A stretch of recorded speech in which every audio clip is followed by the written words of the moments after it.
are going to receive mutual respect the for each presentation other by the and department each on the other's adjustment differences and different budget views. of the department. On And we behalf want of the to take this African Christian opportunity to Democratic welcome Party, I the wish to convey minister our and sincere her team, condolences to the family, the friends, members of the select colleagues, committee, and members of the will allow ANC the on the department passing to away do the of Ntate presentation Andrew and then Mlangeni. allow members I to first came to engage know on the him from close presentation. in I will hand 1994 over to the when we were minister among the first members give an of the overview Democratic and then Parliament of South Africa. the I found him to presentation. be a It's your very time, kind, Honorable warm Minister. individual Once who always again, had an welcome ear to listen to the whoever, select committee. including us Thank who you were very much. members of parliament but not representing the ANC. While others were not as kind, friendly, and welcoming, Ntate Mlangeni was a real father to all, colleagues, a real and father, honorable members, including to us who were not members of the ANC. And when we were treated unfairly by those who were still intolerant in those days of members of the opposition party, Ntate Mlangeni would always make us feel at home, saying, I remember he once said to me, you are also representing a constituency and your voice is important. You have the right to be here, so don't worry about those who are intolerant. We receive you because we understand that democracy consists of those who are in the ruling party and those who are not in the ruling party. I pray that the Lord will bring comfort. Others recall his passion for transformation. And Dr. as any Andrew responsible Mlangeni was government, among the the department pioneers had to also who embarked on a road to to the transform government's priorities in terms the of laws of this adhering country to in that needed Parliament. to be done. He served in a Means number then of changing of the portfolio priorities, and as committees, we change the priorities, such as therefore it Sport, impacted also where on he budget couldn't that has mince been his allocated words to the department when it comes for to this financial making year. sure that As we the have teams listened to which Minister leave South Mboweni Africa and the are a adjustment, reflection and then as of the the department people were of South also Africa. affected in terms of falling getting of some another budget great tree cuts, in the nation. which would lead to It is a loss that will us never not be being replaced, able to deliver except in as our collective per memory as previous African people. commitments that Our we young made. people should take a Therefore, we leaf were then from the forced to champions of armed review struggle our and enemies of priorities. oppression And and key to the exploitation, priorities, without honorable being members, as you sectarian know, and is the divisive. broadcast We in the digital PNC migration, have traversed popularly a known similar as road of DTT. active engagement Is with the the rollout enemy of to spectrum, defeat settler is that of colonialism and is apartheid. merging of Our own leaders have entities. served life It's imprisonment ensuring in the that likes of again we Mlangeni and provide other Rivonia broadband tribes. to our They people. actually And found as the I said, PNC cadres COVID has already really sentenced to life exposed from our 1962. weaknesses in terms of We therefore send infrastructure, our and therefore heartfelt putting a condolences to challenge. the family As of I Andrew listen to you, Mlangeni, to Chairperson, his stating comrades that and friends, where and you to are, his the political network is not organization, very the good. ANC. This is one May of the his soul realities rest that in we're faced eternal with, that peace. even though that have Andrew access Mlangeni to also served on the connectivity Ethics and the Committee, devices, but ensuring still MP's those conduct infrastructure adheres to challenges, Parliament's like rules. the signal that we're Asane talking Becheng, about. SABC News, Therefore, working Parliament. with the industry, we're going to introduce Well, let's certain also take a look at some interventions, moments of and the as the struggle department stalwarts we then journey. reprioritized and tried to reorganize ourselves. And as I spoke to the priorities of the department, and I mentioned the budget cuts,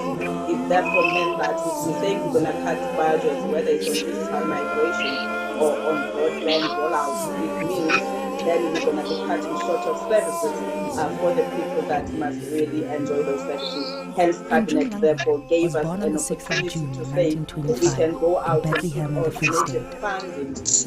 When he was 2, his father died and the family moved to Prospect Township, a shanty town in Johannesburg. At the age of 12, Mlangeni left school to help his mother provide for the family. In 1950, he married June Mlangeni. They were married for 51 years and had 10 children. In 1951, Mlangeni joined the ANC Youth League. That same year, he participated in a Patco bus strike in Bastard, protesting unfair labor conditions and poor pay. There's a background that is making noise. Mlangeni was a founding member of the ANC's Armed Group Umkhonto weSizwe. In 1961, he was sent to the People's Republic of China for military training. Chairperson has 1963, indicated that Mlangeni was one he of has a 19 problem with ANC members network. arrested Maybe at it's Lily's him Farm, trying a to party hideout in join Rivonia. the meeting. I don't He know. was charged with recruiting and training an armed Thank force you, and in Honourable Members. May I 1964 proceed or was wait for the sentenced along chairperson to 7 come back? others, including Nelson Mandela, to life in prison. I think you need to proceed the On the 15th of VPCA. October 1989, after Thank you so 26 much, years in prison, honourable members. Mlangeni and And 3 as I other was Rivonia saying, due to trialists the budget were cuts, released. therefore, Cabinet, as we identified key priorities and key priorities Mlangeni for and the remaining government, number Rivonia 4 was trialists the issue returned to of visit Robben connectivity Island, and the where he spent aspect of 18 digital years in transformation prison. for South Africa, as I made an example earlier that COVID plunged us into a crisis Mlangeni was a member of getting parliament to between realize the 1994 weaknesses and deep cut that we 2014. have, but at the same time presented an opportunity for us as the people responsible for He the received uptake of numerous digital awards. technologies, because now we're even able to have engagement with the honourable members. His in beloved Cape, wife, in June, Pretoria, died without in having to travel to 2001. Cape Town, and Feeling most that his own importantly, death was near ensuring that there when is his long-standing maximum friend Nelson Mandela participation died in for those that have 2013. access even on Mlangeni social said the media. following. So as much as we presented, We are not going to be we were separated for a exposed long in terms time of now, weaknesses, but for us because it also I'll also presented be us a following great soon. opportunity that even government has to prioritize Mlangeni connectivity, was because passionate now, about golf. just like At the electricity, age of it's a 12, basic need. one of his first So we jobs were was being therefore a given caddy. permission to go and One partner day I with the told private my wife, sector I said, you in know, you're my terms of second saying wife. how do we going to invest And she said, to what? make sure that we can I said, golf connect is our my people. first wife. As I'm talking to When you honourable married members, me, the I was team will already take playing us golf. into details, but what we have done, we An annual together golf with day in Mlangeni's honor DBSA, raises funds we for are his conducting a charity to donate feasibility study blankets that to will the then talk elderly. to wall-to-wall connectivity, so that as we engage with private sector, Andrew we are Mlangeni is clear survived of by how his much children, that is required for grandchildren, us. and And of course, on digital great-grandchildren. migration, as we're looking at students not being able to go to school, others are at school. And as tributes continue to pour in from far and Others, wide, even though Africa's when the diplomatic introduction capital, Addis of Ababa, digital has been learning was remembering done to them, anti-apartheid they couldn't activist access Andrew due to the Mlangeni, who infrastructure died at challenges the I age of spoke about. 95. And therefore, Mlangeni the lived in interventions that we Ethiopia introduced in was to say, 1961, building where from he the digital received military migration training. program, The whereby SABC's the Coletta department had Wanjowi not, the looks at the agency role had not spent, Ethiopia and therefore we has had played some more interest. We then broadly in committed South that Africa's fund to liberation struggle. prioritize the DTT beneficiaries or Andrew households Mlangeni that received have military matric training going here schools. alongside the So late President the Nelson agency Mandela is in the busy with 1960s. that.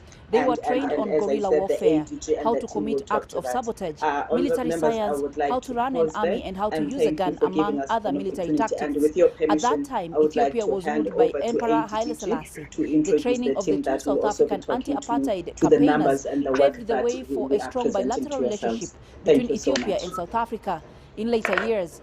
While they were incarcerated in 1963, Is the Emperor Haile chairperson around? Selassie and other African leaders formed the Yes, I'm Organization of not sure African whether I'm Unity in audible Addis now. Ababa. The Yes, you organization are. campaigned for the independence of We South can Africa continue. and other African Okay. countries. African harbors were closed to the South African government, and South Good African evening, aircrafts honorable were members, prohibited from Minister flying and over the rest of colleagues. the Thank you continent. so much Pressure for was also affording the put on department the an World Health opportunity to come Organization and to present the remove the South adjusted African government from its budget to the membership. select The committee. independence of South On Africa from behalf of apartheid rule in the 1992 was Acting considered a Director General, victory for the Mr. Omega continent. Shilembe, Today, the memories of we South tender an Africa's apology liberation for struggle his remain attendance. alive in He is Ethiopia. supporting the When Deputy he appeared in Minister public for the first time in a in session with the Portfolio 2018, Committee after on assuming power, SABC. Ethiopia's Prime Minister Abiy Ahmed The was team of wearing the a T-shirt with department a that is represented in this meeting is DDG Ngobeni, that is leading the infrastructure branch responsible for SA Connect and BDM. Also, we have Dr. Mutui with us, responsible for DTT. And we have the CFO, Ms. Joy Masemula, that will take us through the presentation. Thank you so much, Chairperson.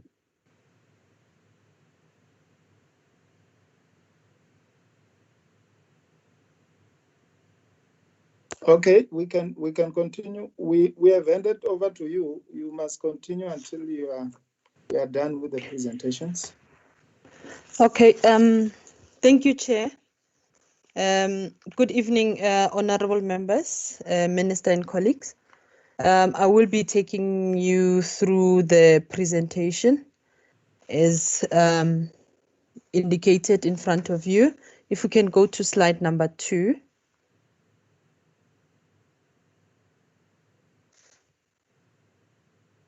Chair, I'm not sure who's controlling the presentation. Oh, thank you. Yes, these are the items that we will be touching on next presentation. Chair, this follows the announcement by the President regarding the fiscal package, the fiscal support package that is needed towards the COVID-19 spending. Therefore, it was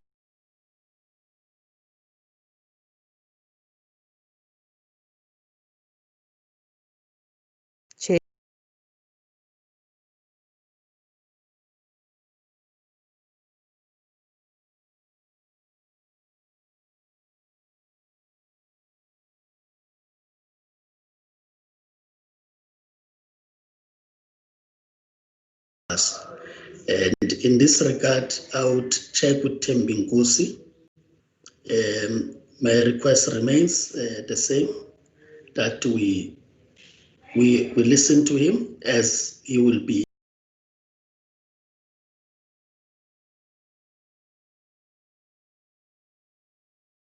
now the speaker on the platform, and we can switch our cameras on to allow him to present.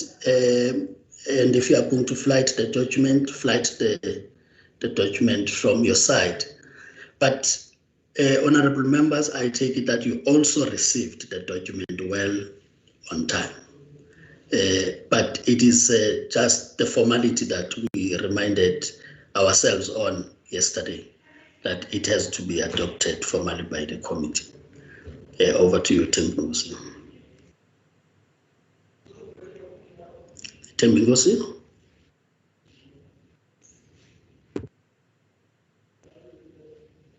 Hello, Chairperson, can you hear me? Yes. All right, thank you very much, Chairperson. Good evening and good evening, honorable members. Chairperson, before I go to the report, I just want to confirm that we do have Mr. Hannes Dubason, who is representing Bemau. We do have Mr. Aubrey Chabalala, who is representing the Communication Workers Union. We do have Ms. Solisasi Gabi, who is representing the SABC Editorial Forum.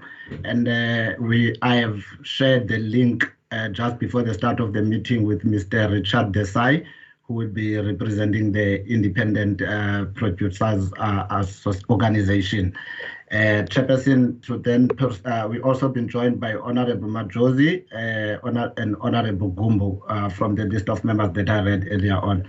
Chairperson, going to the report, this is the report of the Portfolio Committee on Communications on the consideration of the communication received from the Minister of Communications and Digital Technologies on the filling of 6 vacancies on the Council of the Independent Communications Authority of South Africa, dated 14 July 2020. The Portfolio Committee on Communications, the committee, having considered communications received from the Minister of Communications and Digital Technologies, the Minister, on her recommendations, having considered the 10 names submitted by the National Assembly on the 9th June 2020, reports as follows. On 30th June 2020, the Minister addressed correspondence to the Speaker of the National Assembly, in which she requests permission to appoint councillors in only 4 of the 6 vacant positions. According to the Minister, the proposed candidates do not possess skills relating to the digital economy, cybersecurity, and trends of emerging technologies, which is necessary for Ikasa to effectively execute its mandate. Accordingly, the Minister requested the National Assembly to embark on a new appointment process to fill the 2 vacancies that would remain if a request was agreed to. On 13 July 2020, the Minister addressed further correspondence to the Speaker of the National Assembly, identifying the names of the 4 candidates that she intends appointing, namely Mr. Chair should read Dr. Kiabezo Mudimuweng, Mr. Peter Zimri, Advocate Lutano Mkumatela, and Ms. Yolisa Kedam. The Minister addressed a 3rd letter to the Speaker of the National Assembly later that day, identifying the names of 2 additional candidates that she intends appointing if her request to appoint only 4 councillors is not agreed to, namely Dr. Charles Lewis and Ms. Digale Moji. On 14 July, the 2020, the committee met to consider 3 letters and made the following observations and recommendations. 1. The committee has complied with the procedural steps to fill the current vacancies on the Casa Council, including advertising the vacancies, shortlisting candidates, allowing public participation, conducting interviews, and finally reaching a unanimous decision on the names to be recommended. Furthermore, the National Assembly concluded the process of identifying suitable candidates when it adopted the 10 names on June 9, 2020. The Minister has exercised her discretion as provided for in the Ikasa Act by considering the 10 names, from which she recommended the following 6 names: Dr. Kiabezwe Mudumuweng, Mr. Peter Zimri, Advocate Lutando Mkumatela, Ms. Yolisa Kedama, Dr. Charles Lewis, and Ms. Digale Moji. As you would see, Chairperson, their skills and qualifications are listed on the report. The committee is of the view that the requirements in terms of Section 5(3)(b) of the Ikasa Act will be met with the following selection as proposed by the committee, and with which the committee differs with the Minister in respect of 1 candidate only: Dr. Kiabezwe Mudumuweng, Ms. Yolisa Kedama, Mr. Zolani Khositsile Matthews, Mr. Peter Zimri, Advocate Lutando Mkumatela, and Dr. Charles Lewis. As the previous table, Chairperson, the skills and qualifications of all 6 candidates are also listed on this table. The committee supports the Minister's choice of candidates number 1 to 5. However, the committee is of the view the recommendation to appoint Ms. D. Moji will result in the provisions of Section 5(3)(b)(2) of the Ikasa Act not being met. The relevant section reads as follows. 3. Persons appointed to the council must be persons who, when viewed collectively, are representative of a broad cross-section of the population of the Republic and possess suitable qualifications, expertise, and experience in the field of, amongst others, broadcasting, electronic communications and postal policy or operations, public policy development, electronic engineering, law, information technology, content in any form, consumer protection, education, economics, finance, or any other relevant expertise or qualifications. It is the view of the committee, having considered the candidate skill set as recommended by Minister, that the crucial scale of postal services experience is lacking.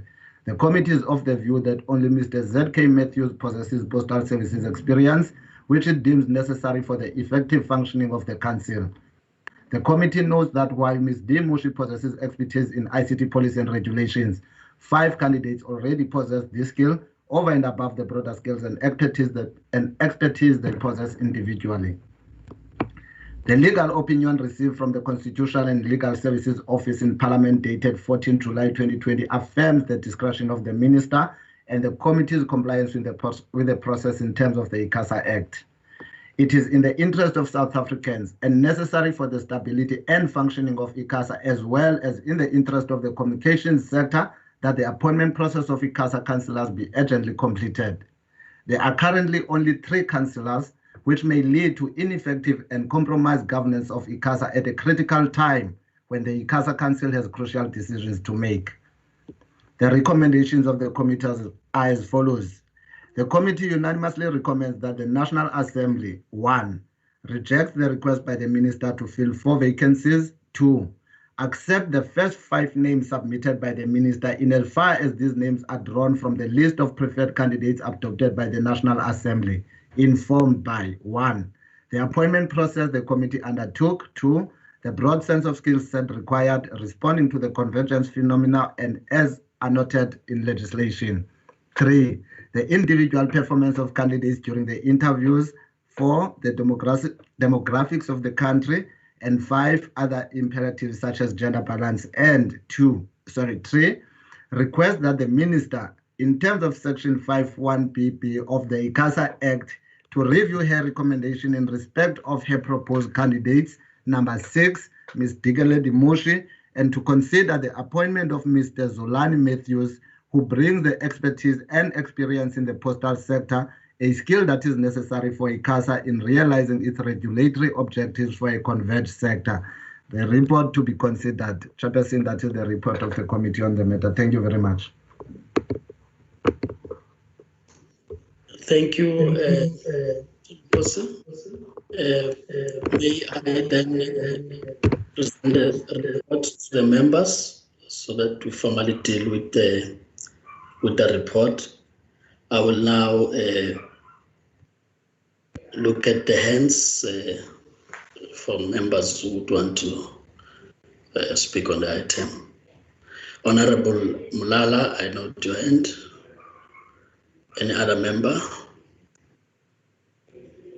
Chair, can I move for the adoption of the report as we have long discussed it, Chair? Honorable Mulala moves for the adoption of the report. Any seconder to that? Honorable Mackenzie seconds. Are there any objections to adoption of the report? Seems not. No objection. Is that an objection? Because I want you to raise a hand and speak if you're objecting. No, I was just saying no objection. Okay, I take it that there are no objections because I don't see a hand there. Honorable members, then the report has been adopted and it will be duly sent to the National Assembly for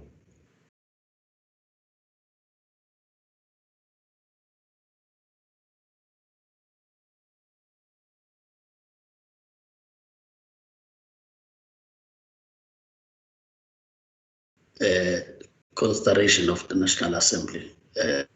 Thank you on that item.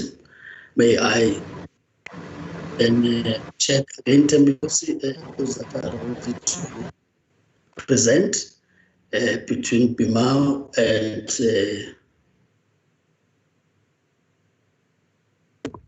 the CW, and as well as you said you also have the Editorial Forum. Have they also logged in? Chairperson, Ms. Zolisa Gabi is the Sabc Editorial Forum. Okay.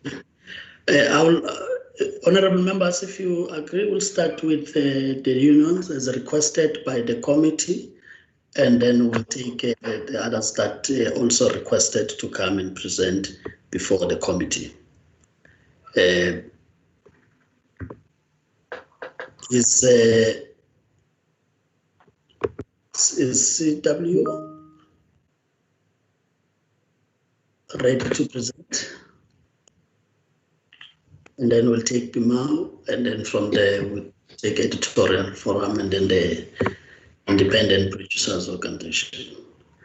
Yes, Mr. Aubrey Chabalala is here from the CW, and I think he's also been trying to talk as you were speaking, but he is here. He should be ready, and his document was shared with members as well. Thank you very much. All right. Just as we are going to get the presentations, again on the presentations would give at least maximum 15 minutes per presentation. If you can do less, that's still fine, but maximum 15 minutes. We'll only take a discussion or questions from members after all presentations would have been made. And I'm making the assumption that as per the request of the committee, those that also have direct interest and may have to respond later in another committee meeting have also logged in or are following the discussions in the different platforms. Is Mr. Chabalala ready to present? Yes, good evening, Chair. Thank you very much. We are ready to present. We can go ahead right now. Okay, thank you. You can proceed. Thank you very much, Chair. And first and foremost, we highly appreciate that we are invited to present the side of the workers' view in terms of the developments at SAPC. Even if you can see you once, Mr. Chabalala, for those who may not know who's speaking, just for our record. No, thank you very much, Chair. I'm Aubrey Chabalala, the Communication Workers Union, the General Secretary. We representing the workers at SAPC together with the other organization called the BEMAU. The presentation that I'm going to present now is on behalf of Communication Workers Union. And we pass our greeting to all honorable members of the parliament. Our view as a Communication Workers Union with regards to the turnaround strategy or the corporate plan presented by SAPC, which includes the retrenchment of workers, as we've heard from the media, and I want to make emphasis on that as we heard from the media, that the targeted 600 workers will lose their jobs. We want to start by saying that we remain committed in engaging all the key stakeholders on the turnaround strategy that will take the SAPC forward. We believe that the public broadcaster stands a chance of being one of the lucrative assets of the public through its content, finances, and administratively. Also, as the union, we also equally acknowledge that there are indeed historical challenges that needs to be corrected going forward. We confirm that we've also had a meeting with the executive management of SAPC on the 11th of June 2020, which was also accompanied by the chairperson of the board. The reason that we raised this meeting issue is that we discussed around the turnaround strategy. And one of the questions that we raised with the management of SAPC is that how far is the process of the skills audit? In that meeting, they confirmed with us to say that the process of skills audit has not finalized. And as a result, in that meeting, we could not discuss further anything around the human capital or anything that has to touch around retrenchment. But tragically, the Sunday newspapers, because it was on Thursday, were talking about that meeting, talking about retrenchment, which we found it that the management of SAPC did not engage us in good faith. On the turnaround strategy, we think it is critical that we deal with the turnaround strategy, looking at the priorities as pillars of the turnaround strategy. But we cannot engage on a turnaround strategy failing to acknowledge the fact that there's a number of role players in the industry that will make your turnaround strategy effectively. Why we say that, we raise these 5 pillars as labor, one being the digital migration, the online revenue stream, the public broadcaster funding model, for the unfunded broadcasting mandate, and we want to elaborate further on that particular one. The 5th one being the stringent regulation on the broadcaster itself. So when we unpack these 5 pillars as labor, we say that digital migration, this pandemic COVID-19 has actually presented new opportunities for us to fast track the process of the digital migration. Our view is that digital migration should be an integral part of a turnaround strategy. And hence we have raised this issue to say you cannot have a corporate plan that is exclusive of the very important key role players in the industry. Because when you talk about digital migration, you obviously involve institutions such as Ikasa and of course the government in terms of the department. So the digital migration will also assist us in including of establishment of the new channels, both on radio and television, and also incorporating the partnership with the community-based broadcasters, because that partnership will be very critical going forward. This may as well mean that there is a need to expand on the human capital in order to broaden the broadcasting scope. And when you talk about human capital, we're not only talking about adding warm bodies, but we also have to talk about the reskilling and upskilling of the current workforce that we have, so that it will be able to adapt very easily with the fast developing industry, particularly on issues of 4IR. Now, on the second pillar, which is online revenue stream, this is very important because the reports are indicating that close to 70% of advertisers trending are now moving towards the online content. and there is a lesser interest on the conventional broadcaster, as it were. So therefore, the SABC must be also commended for have been swiftly moving and expanding on that space.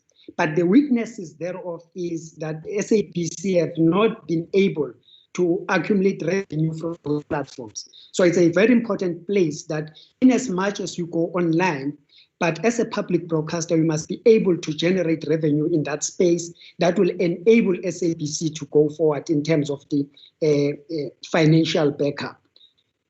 We cannot move that or discharge that from the third pillar, which is the funding model. Whilst we're talking the online funding revenue stream, we also have to look into the area of the OTTs. Now, we know that this area is the LISA regulated space, and the Netflix, Facebook, and all those who are broadcasting the content into the country through the streaming are not really highly regulated as the traditional broadcasters. And they bring massive, massive competition in that particular space. And that's where we call for a regulated, not highly, but a regulated OTT space so that we can be able as a country to generate three critical things. One of those, we have a broadcasting levy coming from those institutions, but two, to build on the infrastructure, because what they do, they just take away massive revenue without building infrastructure in the country. But most important, the human capital, broadly so, we're talking about arts and culture, which must find a space and expression in those channels or platforms. We talk about our artists that are not really benefiting out of that. There is a slow growth in that, but it's not satisfactory. So we have to look broadly into that so that it can assist in terms of empowering our people here, but also compete on a equivalent plane with SABC. At this point in time, they have a free flow. So the fourth pillar that we need to talk about, and just before I move to the fourth pillar, again, when you talk of the funding model, you also talk of government, because there is a need for the broadcasting grant that must come from government, and we need to talk about a proportional broadcasting grant so that it assists the public broadcaster. The TV licensing itself, it has shown that is not really a workable mechanism that can be used in this time and space. So we have to explore other new dynamics to deal with this particular issue.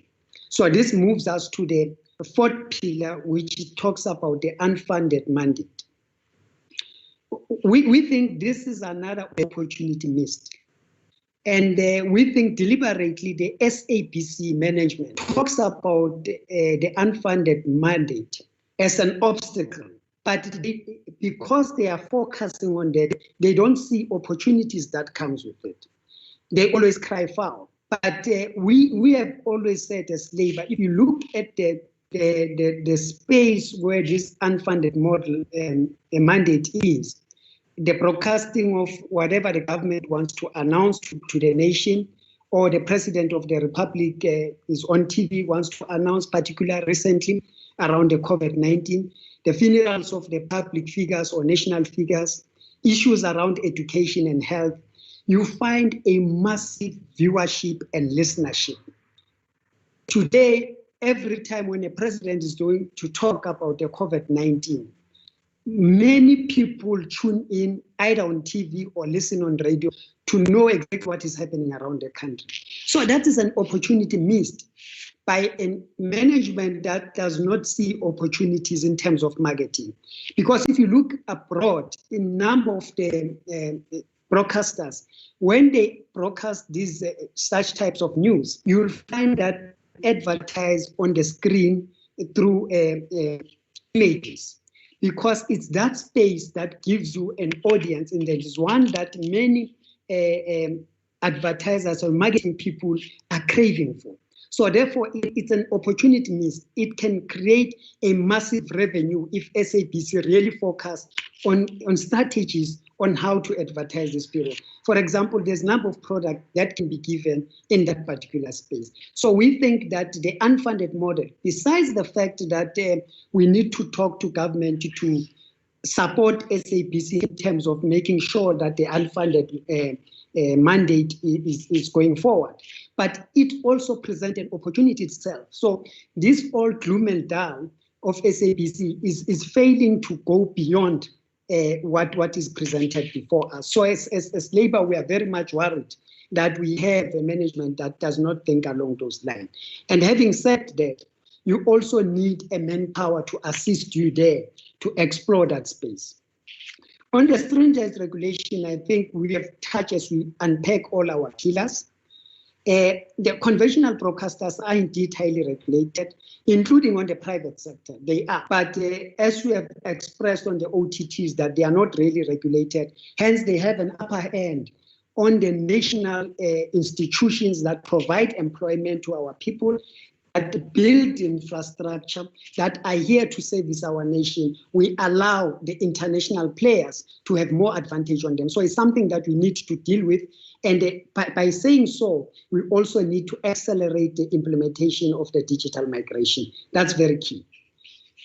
One area, as we move, those are the 5 pillars that we talk about, but we don't want to leave out other key elements. And we think that the private sector in the main is not innocent on the SABC news. And we feel strongly that a probe must be done around the issue of how they allocate the advertisement scorecards. If you look at the same advertisement slot on what we call the traditional radio stations, or those ones that are broadcasting indigenous languages, vis-a-vis to the previously white-only listening stations, you'll find that the advertising scorecards are not the same. And I think it's something that needs to be engaged very tough with the Competition Commission. As we speak now, out of the top 10 radio stations in this country, SABC occupies 8 spots, with Ukhozi FM over 7 million, Umhlobo Wenene over 5 million. And these are the stats not by us, but of course by the REM, which is the Radio Audience Measurement, which is under the Broadcasting Research Council. So when they give us, if you look at the top 10, you also find number 10 is Jacaranda FM. It was also an SABC station that was sold at some stage. So it shows you the quality that SABC comes with, both in the content as well, and also the work that has been done by the people that SABC intends to retrench. And also what we need to look at, we have taken, because we did not have the 2019-2020 stats by the REM, so we have taken the stats of the 2018. It shows on the time spent on the listenership. Phala FM is the one leading the pack of the most people on average spending time on listening to Phala FM. It's actually 3 hours, 42 minutes. And the radio stations that have 3 hours and above are all coming from SABC. The last one being Lesedi FM on 3 hours. So where is this crisis of saying we don't have sufficient enough access to advertisers? Because what advertisers are looking for is audience and viewership. And SABC has. So it only tells you that work is not efficiently done by the management of SABC to turn around things in terms of collecting revenue. Instead, what do we see? We see massive reduction or discounts on advertisement, which kills the revenue of SABC. So this is not a fault of a worker on the ground who's not taking decision.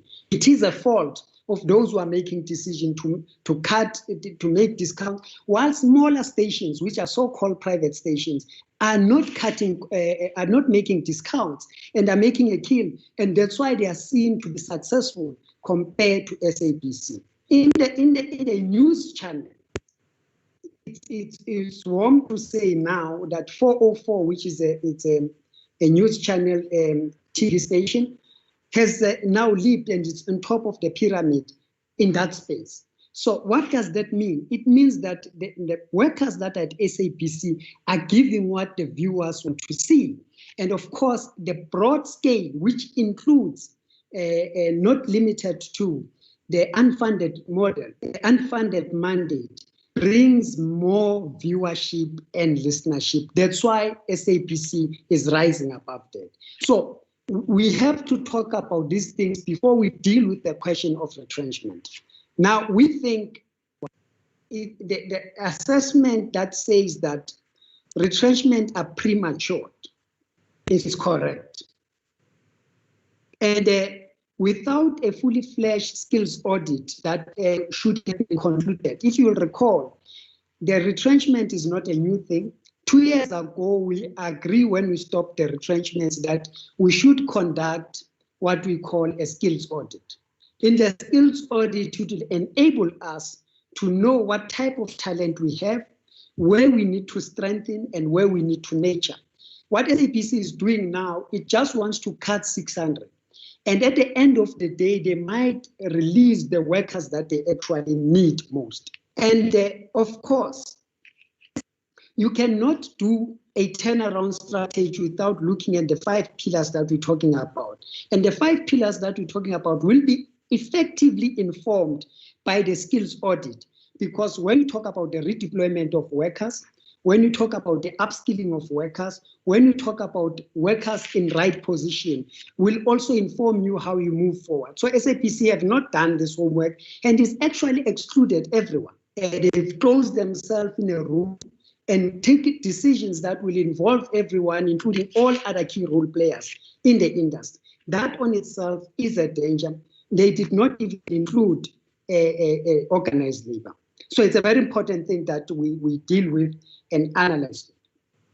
But we also have to make emphasis that the president of BEMA will also give us an insight in terms of the exposing attempts to manipulate the skills audit process to justify the plan of retrenchment. We have recordings for that, but I'll leave that to the president of BEMA.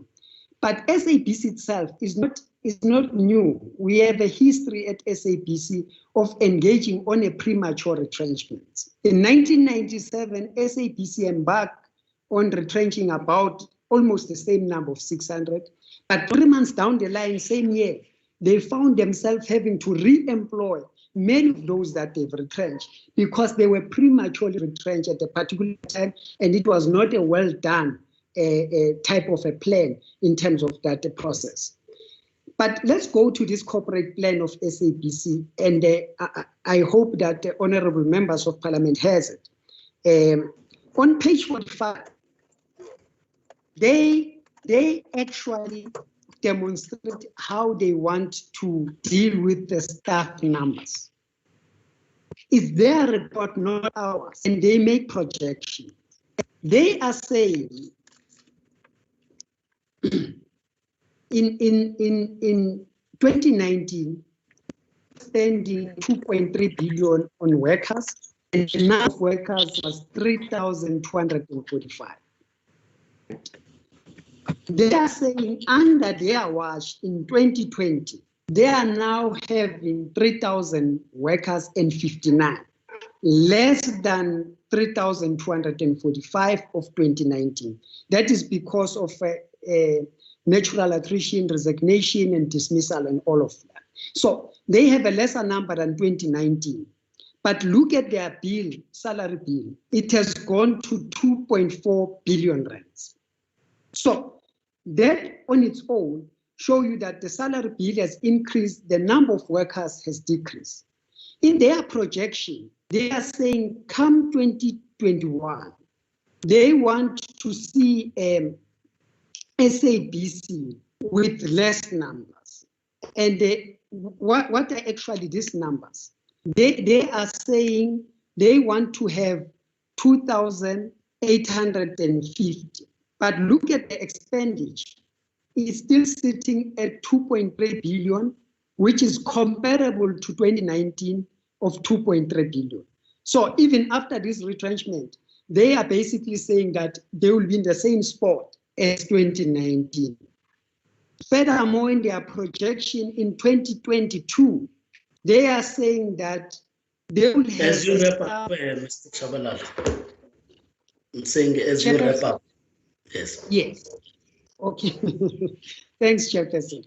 They are saying that in 2022, they will have a lesser staff at 2.1 billion. In 2023, they have 2,000 workers and 51 at 2 billion.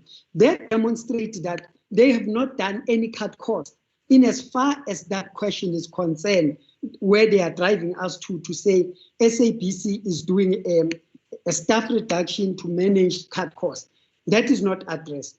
But quickly to touch on the number of issues that I need to deal with, we feel that there is more concerted efforts to commercialize the public broadcaster. And with the influx of the new staff, which was employed in the last 8 months, simultaneously moved to retrench workers, there is no indication of reducing the cost of salaries except to say they want to turn around SABC to be a commercial station. The more expenditure has not been spoke about on the service providers. They have not cut on the service providers to use what they have on the internal resources, which is human capital. They are spending more on legal firms or law firms instead of using their employee relations officers, which are highly skilled, highly qualified, and highly paid. On the bailout condition, it also includes the investing on the content, and they also not talking about the service provider there, which are independent producers. Because our fear is that if we do not create enough space for independent producers to compete and have traditional producers, you're not going to improve the content. On the point of the serious allegation, which they made that there was a sabotage to the president, which is tantamount to treason. Because of the wrong clip of the state president was played at a particular time. SABC, we've listened to them when they came here at the portfolio committee. When you ask them about this question, they said to you, the matter is sub judice and they cannot comment on it. The truth is, a senior person who was responsible for the final product to go on air, which is the executive producer, was actually found not guilty by SABC. 2, the bulletin editor, who's the second chief in command in terms of that process, was given a written warning. And the worker who do the collecting of the work, who's actually not responsible for the final product, was dismissed. This shows, 1, a demonstration of inconsistent, but 2, that a poor worker was used as a scapegoat. But it's important, Chair, that the Parliament knows that the charge sheet of that worker was not on the sabotage as it was announced publicly. It was on gross misconduct and putting the name of the company into disrepute. So it's another form of misleading the Parliament. As we close, we remain committed in turning around things at SABC as Labour. We want to engage. As you can see, that we are trying to do our best. We are calling for this process to be taken off, Section 189 to be abandoned, so that we can go back to the drawing boards, as we have indicated at CCMA. Thank you very much, Chair. Mr. Chabalala, will now give over to Bema. Thank you, Chair. Honourable members of Parliament, SABC Board Chairperson, executive directors of the SABC and other parties that has an interest in this matter. Thanks for this opportunity to enlighten Parliament in respect of our concerns on behalf of workers of the SABC. We fully agree with our brother that has just made a presentation. There is just one little correction that we need to make, and that is that in 1997 the SABC retrenched 1,200 staff members, and they rehired quite a lot of those staff members back in a short space of time at an inflated rate, because those employees knew that they were wanted by the SABC, their skills was required by the SABC, and they basically could make their price. From the onset, we want to say that we are not opposed to the right sizing of an organization if that is necessary. But that must then happen in terms of a fair procedure, and it must be the last resort. We are not convinced that it is a last resort. We are also concerned about the fact that the SABC has implemented their turnaround strategy without any consultation, and only when they are at the back end of that turnaround strategy that they want to now consult, which is not the correct way to do that. Our presentation is also going to deal briefly with the issue of the sabotage. It's not an issue that I believe the question was asked, and we heard last night in the sitting of Parliament that those questions were asked, not been answered. We incidentally have the information, and we feel duty bound to make that available to Parliament. If the Chair would allow me, I would go to our presentation and then speak to that presentation when we do our presentation in terms of. Just want to find it quickly.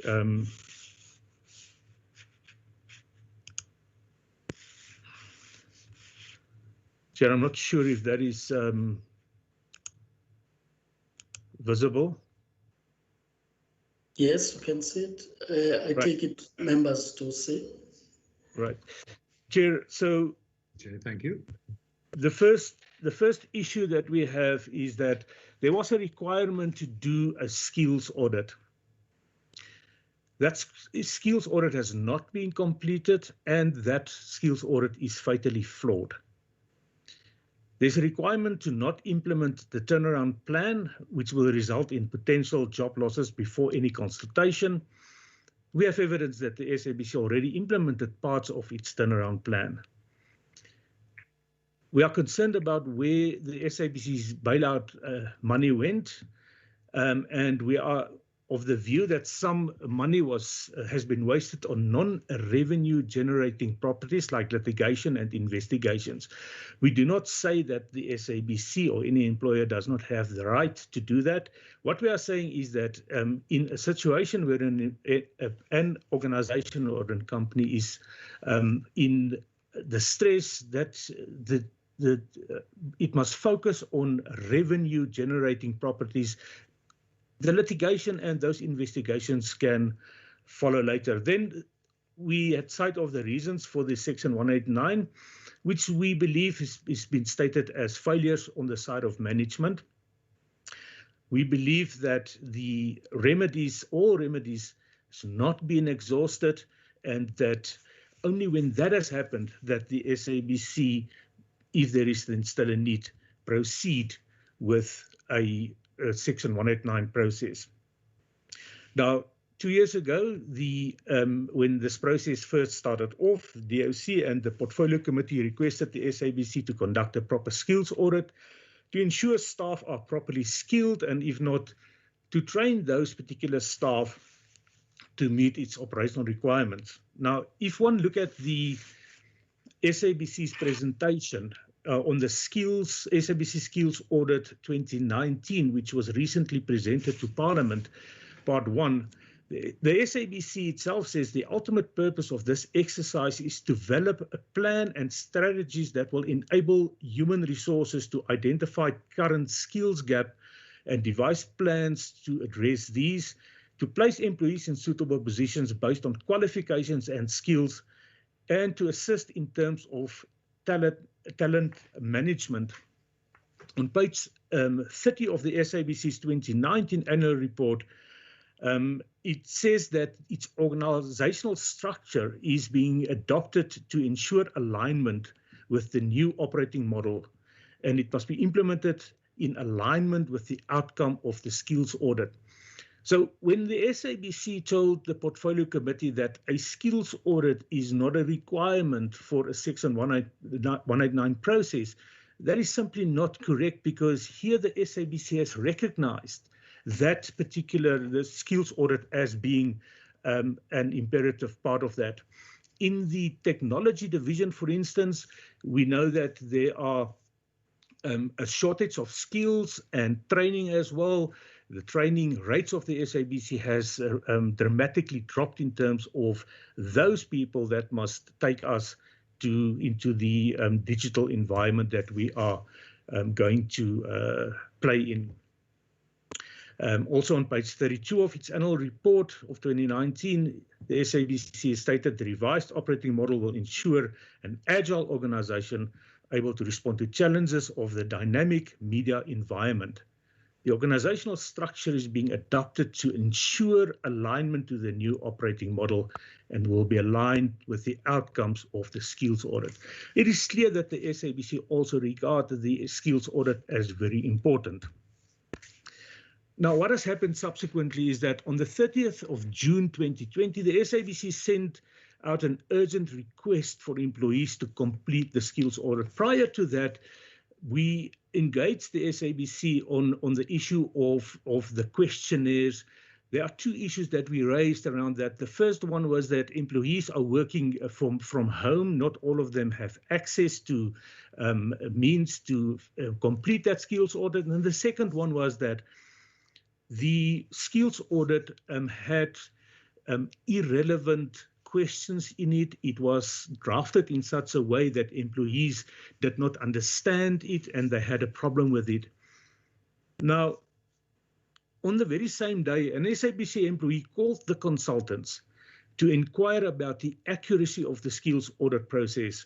After various concerns were raised, and we have letters in that respect where we raised issues about the skills audit. As we know, these days, all phones do record conversations, and I want, with permission, to play the specific clip, and here is a transcript of this to the committee. Can you tell me what mechanism you use to assess my own skills? I view myself as high skills, but maybe the survey is not in a position to capture my skills levels. Yes, I know about that. I have brought it to the attention of the SABC Human Resources. They said just a point of order, Chairperson. And that is what we need to do. Chair, A point of order, Honourable Mackenzie. Thank you, Chairperson. You know, with respect to the presenter, you know, there are a number of questions that come when you're recording people and the recording is then played publicly. Were the people in this interview aware that they were being recorded? I think that's a very important point, Chairperson, because I'm not sure that in fact you're allowed to do what Mr. Dubuisson is doing here. I'm just saying this on a point of procedure, and in fact I'd be happy to be guided by a legal advisor on this, but I'm not sure that you're allowed to do that. Thank you, Chair. Chair, if I may respond, Chair. Is there another hand? Is that yes, Honourable Dr. Ndozo? Yes, I think that what we are being played is a survey. It's hardly a private conversation, and the rules of survey are such that people agree to be recorded, and that's why it can be played. So it's not a private conversation. There's no invasion of anyone's privacy. As a matter of fact, it would seem to me that that's what is being played. But I'm also willing to be corrected by the person. If he's misleading us, then Honourable Mackenzie is right. But from what I see, it's a transcript from a survey. And surveys, they ask you, can we record you? You say yes or you say no. And that's why it can be played. Thank you. Thank you, Chair. If we could just have clarity from the presenter on that, whether the survey did in fact contain that question. And thanks for the guidance, Dr. Ndlozi. Appreciate it. Mr. Person? Thank you, Chair. Chair, our understanding of the Interception of Communications Act is that if one party consents to the recording of any conversation, that it is not an invasion of privacy. Where the person who made this call has consented to it, it is perfectly legal to record such a telephone conversation.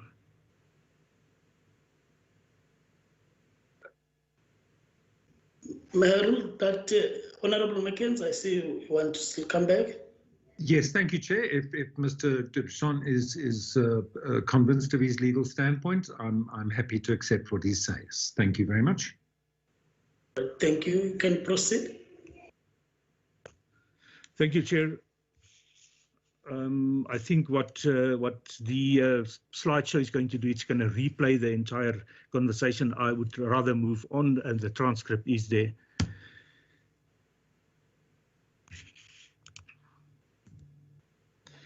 Chair, so when one then listened to this particular conversation, and this is not the only conversation, we have received several complaints of employees who said that we've been asked irrelevant questions. We have been asked questions that does not relate to our job. We have, and we found the skills audit questionnaires to be very difficult to answer. Now, if the consultants who's doing the skills audit has said that the skills audit questionnaire is not going to be to capture the skills of SABC employees correctly, that means it's fatally flawed. On top of that, according to the caller, to the people, the consultants who has done the skills audit, they have informed human resources of this. And despite being informed that the skills audit will not correctly capture the skills and competencies of employees, according to the caller, senior management has persisted with it. Now one cannot proceed with a retrenchment process where the SABC essentially has proposed that employees who's been declared redundant must then apply for jobs if a proper skills audit has not been done.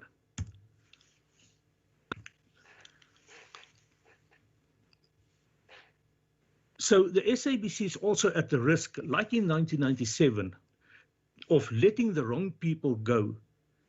In particular, people needed to execute its strategy, and unless a proper skills audit has been done, we're of the view that the Section 189 process cannot continue.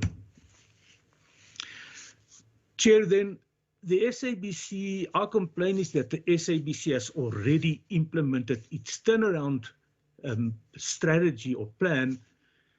And here's an excerpt from its progress report that is dated April 2020. And when one look at the green part of that, it says the overall turnaround implementation is 46%. So almost half of the SABC's turnaround plan, which has or is going to probably result in about 600 employees losing their jobs, has been implemented, and then only then the SABC engage with employees in a consultation process. This is in terms of human resources. The previous one was the overall process. Human resources, 30% has been completed, stroke in place. Our concern, Chair, is, and this is just an example of what happened to the bailout money. My brother spoke about this.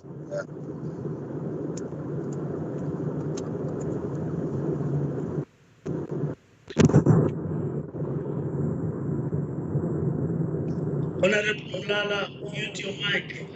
The background sound. Yeah, thank you. You can proceed. Thank you, Chair. Switch your mic off. Yes. We have seen evidence that the SABC has spent considerable amounts of money on litigation, and they still will spend.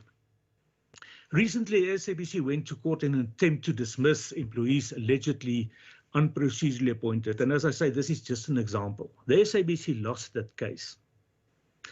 We have examples of external lawyers who have been appointed to chair simple disciplinary hearings, which is a managerial function.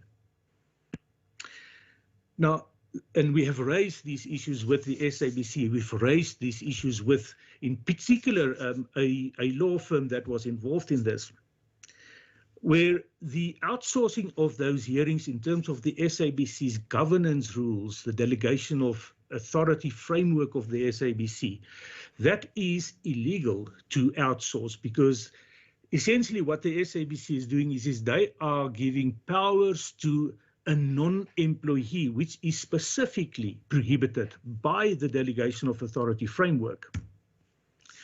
Now, despite this unsuccessful attempt of the SABC to undo the alleged irregular appointments, the SABC now has served employees, more than 100 of them, we believe, with letters to forward reasons why the SABC should not dismiss them.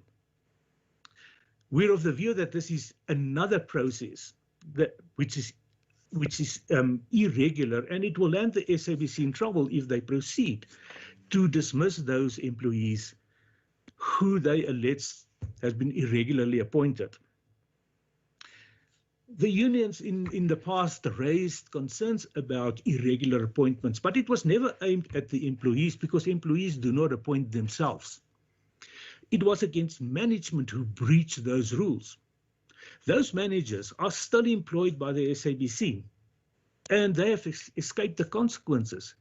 On the very same letters that the SABC used in the previous case in the Labour Court, those names of those managers are there, but they still work there. They've not been disciplined. Now, despite sound guidance that has been given, which in our view constitute direction by the Labour Court, the SABC has opted to ignore that. The top one is a clause that is now in the letter that has been sent to employees. And it says, kindly be advised, for the above mentioned reasons, the SABC intends not to recognize your purported contract of employment due to it being void ab initio. The letter therefore serves to afford you an opportunity to show cause. Now, if one, and I'm not going to bore the committee with this, the presentation is available. If one reads what the Labour Court has said in this judgment, the Labour Court simply said to the SABC, you actually got Section 188 of the Labour Relations Act puts conditions where an employee can be dismissed. The court went even so far to say, if employees has committed misconduct by lying about their qualifications, you can dismiss them. If you believe that they've been appointed in positions where they're not competent, then you can do performance management on them, and you can then dismiss them based on poor performance. If employees have reached the age of retirement, you can then terminate their services on that basis. And then the court even said that the policies in terms of which employees have been appointed seems to constitute collective agreements, and the court was entirely correct in terms of that. The court said the SABC can file a dispute in terms of that and then have the policies interpreted.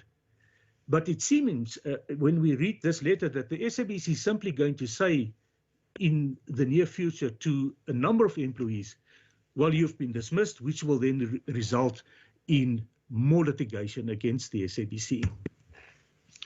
Chair, then our concern is that what went wrong in 1 year, and when we use 1 year, we look at the SABC's financial statements. If one look at the audience that the SABC currently have, SABC 1 has got 25.8 million viewers. SABC 2, 24.6, SABC 3, 20.6. On the right-hand side are radio stations, the listenership of a number of radio stations. We do not believe that there is another broadcaster in Africa that has got these numbers. Why is it that the SABC cannot properly effect an income from these viewers and these listeners. The issue of TV licenses, we understand that it is a problem, and we have at some point in time, we have made an informal proposal that to fund the public broadcaster where data has been used, that there must be a premium put by government on data that has been sold to any person, say for instance R1 of every 100 rand, and that must go to the public broadcaster to fund the public broadcasting. But if one look at what has been stipulated here in the financial report of the SABC, only 31% of license fees has been collected. Now the SABC wants to increase license fees, and we said, why don't we decrease license fees to make it more affordable for more people? Nevertheless, there is a 3.1 billion rand possibility of license fees. The other issue is about the airtime of the SABC that has not been sold out. There is quite a big chunk of airtime that has not been sold out. We have proposed at some point in time to the SABC to say, lower the price so that you sell your airtime that you have, your advertising time. You sell that out, and then you gradually increase your price to then create a situation where at least airtime doesn't go to waste. That has not happened. Now, this is also from the SABC's financial annual statements, and it is important to note that the SABC has only now commenced development of a comprehensive digital strategy. Our concern is that the Section 189 is premature. Why does the SABC not wait for that strategy to properly kick off and then make a decision whether they still need to get rid of certain people? Our concern is, what does the SABC, this is from the financial statements, what have they done to address these particular issues? The funding model of the SABC, the over-reliance on commercial and advertising revenue. Chair, the SABC has been restructuring for the last 10 years, 12 years. That particular item is in every financial report, annual report of the SABC. It's still the same. But in this period, there were some boards and senior management or executive management that was able to manage the SABC in a way where it made a surplus. The issue about revenue generation, when one reads the statement of the SABC, it has a 71% audience share.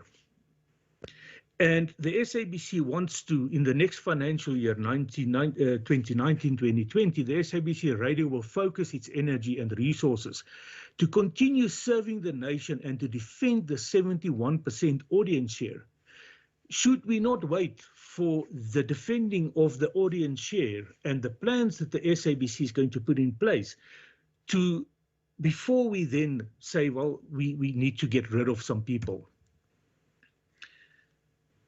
Now, this is also from the financial statements. Now, what is important, Chair, here is that it says losses have decreased over the past number of years. So it means the SABC is making progress in getting back to a positive figure on its financial statements. We ask, what strategy has been put in place to meet this competition? Because the SABC says we have faced stiff competition from pay TV, new free-to-air broadcasters, and OTT players. So certainly the SABC must first put strategies in place to deal with those particular issues before they then decide to embark on a Section 189 process. This is a excerpt from the letter that was sent, the Section 189 letter. Now, if one read this is the reason for retrenchments. The total media advertising spend has shifted to different channels, most significantly to online video, while the shift in advertising spend away from the SABC is due to the organization not having an adequate online value proposition. It is also compounded by operational issues such as poor sales effectiveness, ineffective commercial product packaging, old competitive pricing models, inadequate technology structures, a lack of requisite skills, and inefficient business processes. Those are all management processes. And the question that we ask is, what has the SABC done to address those particular issues before serving a Section 189 letter? So we believe the Section 189 process is premature. We believe the SABC must fix the reasons for retrenchments first. Staff has not been involved at all in this strategy. The SABC should involve them. There should be a proper skills audit, and the SABC must stop spending money on non-core business. And we are saying, let's not go for the wrong low-hanging fruits. Then just briefly on the issue of the sabotage, this is a report that has been set out. And the answer that we have on that, Honourable Chair, is contained in a clip that was, we had members that was involved in this. So this is a recording from a disciplinary inquiry. Maybe I should not play this because it is naming a person. It is part of the presentation, but this is basically the transcript of this. One can see there that the acting output editor, who is also the current channel head of Channel 404,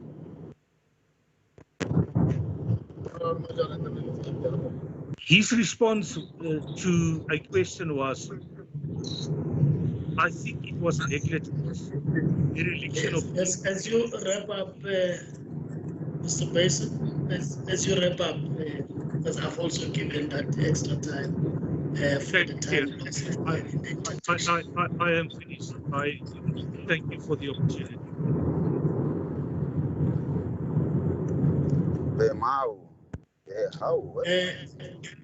Honorable Mulala, please mute your mic. We can hear you.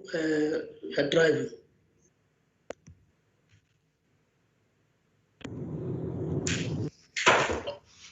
Chair, I thank you for the opportunity. Yes, thank you. We will now allow the Editorial Forum to present.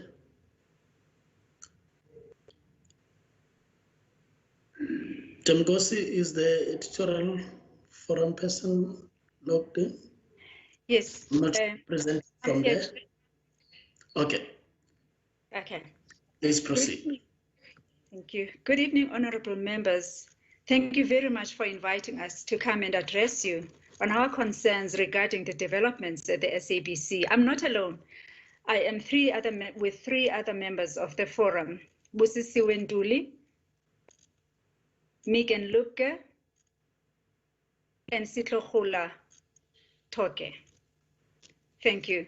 These members will also add on after I've done the presentation for emphasis and also for clarity of issues that we're raising with you. The Editorial Forum is here to present the mandate of the SABC News staff, which represents editorial staff across all regions of the SABC, working for television, radio, and digital platforms. The Editorial Forum is a structure that was formed following the Communications Ad Hoc Committee's hearings in 2017 in response to the many years of governance failures by the SABC management and its successive boards.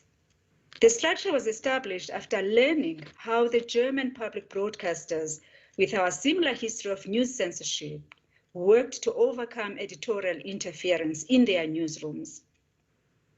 Its aim is to protect the newsroom against editorial interference, provide an immediate avenue to deal with issues of an editorial nature, ensure the proper adherence to the Broadcasting Act and the Constitution of the land, deliver on our public mandate, and truly become an independent public broadcaster whose only interest is to serve the South African public without fear or favor.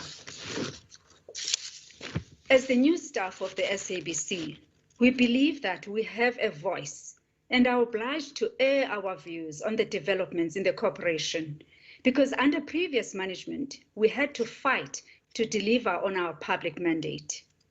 We are emboldened to do so cognizant of the provisions of the Bill of Rights, Section 16(1)(a), regarding our right to freedom of speech, and the Protected Disclosures Act 1E, which allows us to speak out where we believe the public mandate may be at risk. Our position as new staff, we are particularly concerned that the potential impact of the looming retrenchments on the newsroom's ability to deliver on its public mandate. It's really scary for us. We concur with the vision of a lean and efficient SABC if it is in the interest of the survival of the corporation. This is because we do not believe that we are entitled to employment. However, as citizens of a democratic state, which is based on the rule of law, we believe that the attainment of such a vision should be done through a process that is not only procedurally beyond reproach, but is also substantively just. The current state of the SABC newsroom. Our newsroom is currently limping due to the serious lack of both financial and human resources. Some programs are battling to deliver fresh content on air. We also rely heavily on freelance staff due to the moratorium on recruitment. The advent of the COVID-19 pandemic has also exacerbated the situation where teams have been drastically reduced either due to infections or quarantine, extensively increasing the workload on those who have to keep the work going. It is for these reasons that we would like to draw your attention to the following issues of concern for us. Lack of proper consultation and transparency. As indicated, we do not believe that we are entitled to jobs. However, we would like to assist the process in a meaningful way so that whether or not we remain after this, the institution is still able to deliver on its mandate. The SABC seeks to retrench 600 permanent employees and 1,200 freelancers.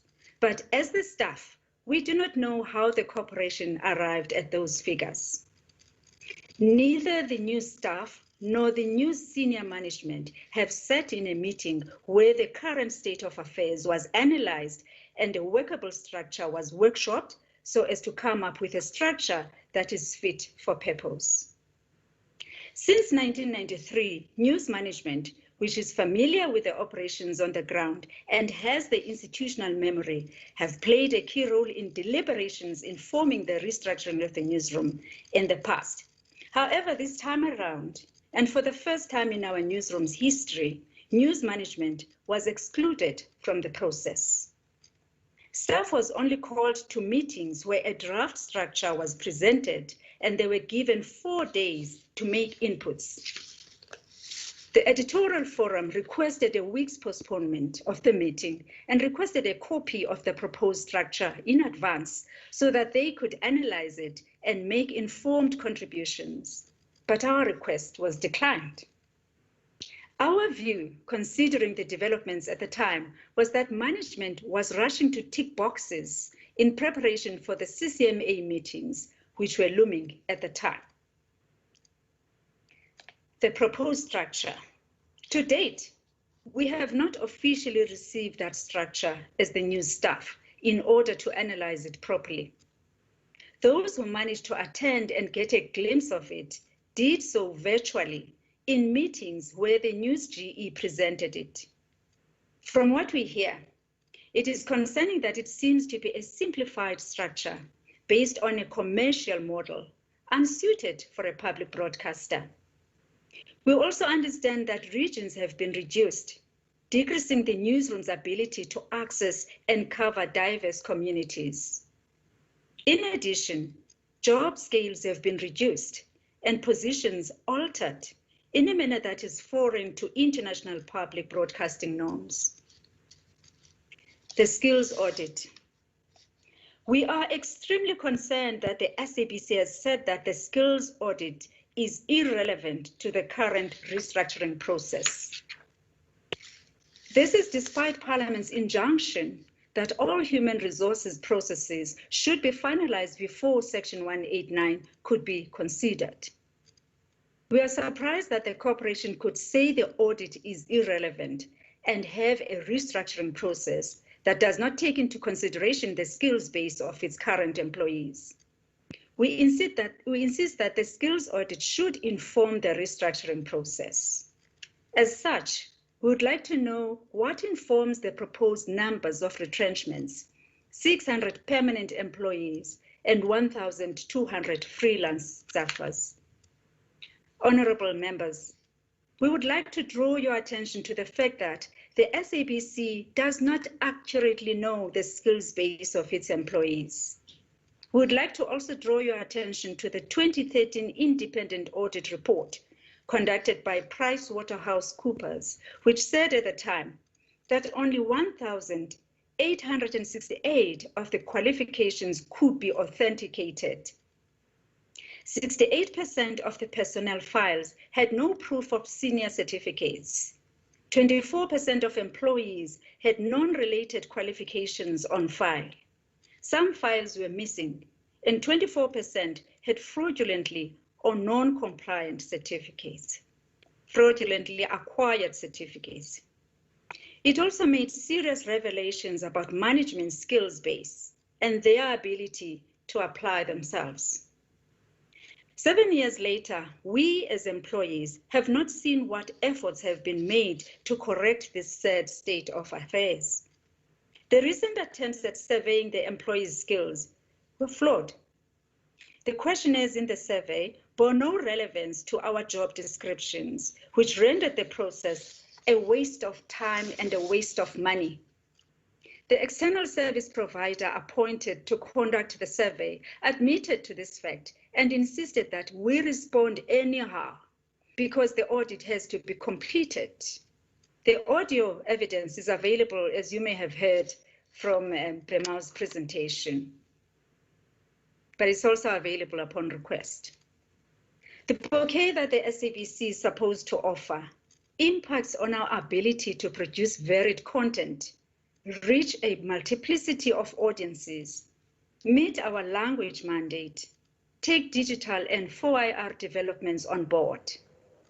Yet all of these should in fact inform the company's strategy and its turnaround strategy.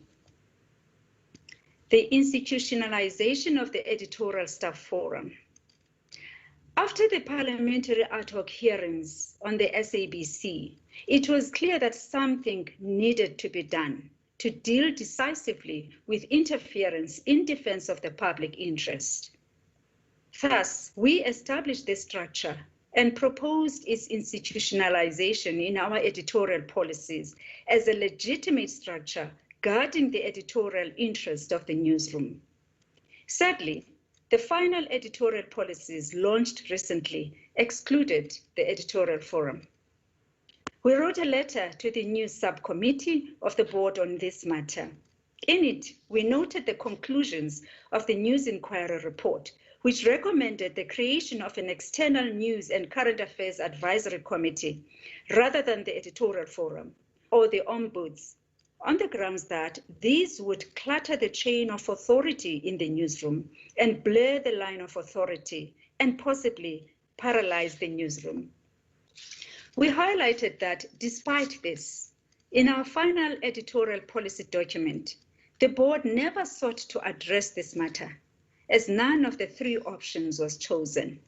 Our view is that either the board does not appreciate the depth of the problem we seek to address with the creation of this structure, or they do not value editorial freedom in the same manner that we, as the foot soldiers on the ground do. Despite the cogent reasons advanced for the institutionalization of such a structure and the demonstration of how it helped the German public broadcasters in decisively dealing with censorship and editorial interference, the new subcommittee allowed the adoption of a policy that still does not ring-fence the newsroom from potential interference. The SABC's view is that the existence of the new subcommittee is adequate to thwart interference, but we do not accept this because by its very nature, the board doesn't and shouldn't get involved in operational matters, and history is littered with examples of how previous news subcommittees either enabled or were powerless when it came to interference in the newsroom. We believe that democratic institutions should be built on the basis of principles and not around individuals at the helm of the institutions. This will guarantee their sustainability and their independence for the future. Currently, in terms of the new editorial policy, the editor-in-chief is the news GE. The forum becomes even more important because should we have an unprincipled incumbent in the future, the newsroom will not have avenues to deal with interference. The sabotage matter.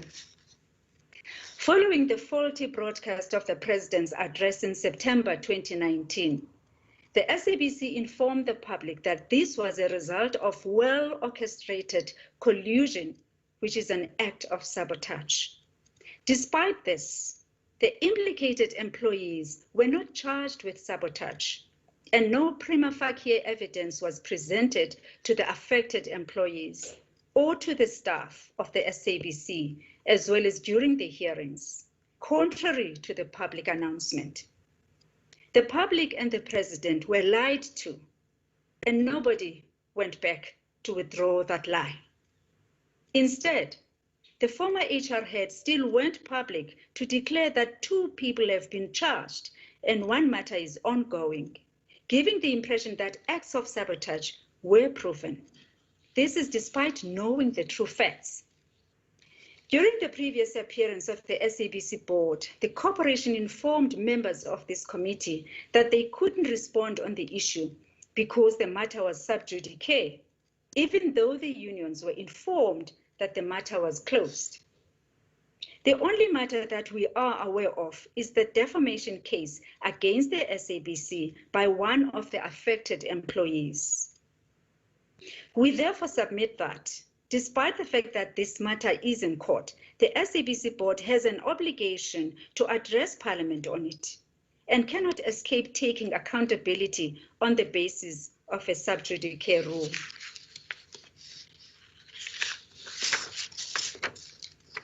The staff has engaged management on various occasions regarding the unfortunate use of the term and the implications of such to the integrity of all employees in the newsroom. News management had considered that the use of the word was unfortunate and committed to raising the matter with the intention to retract the statement from the public domain. However, this has not happened.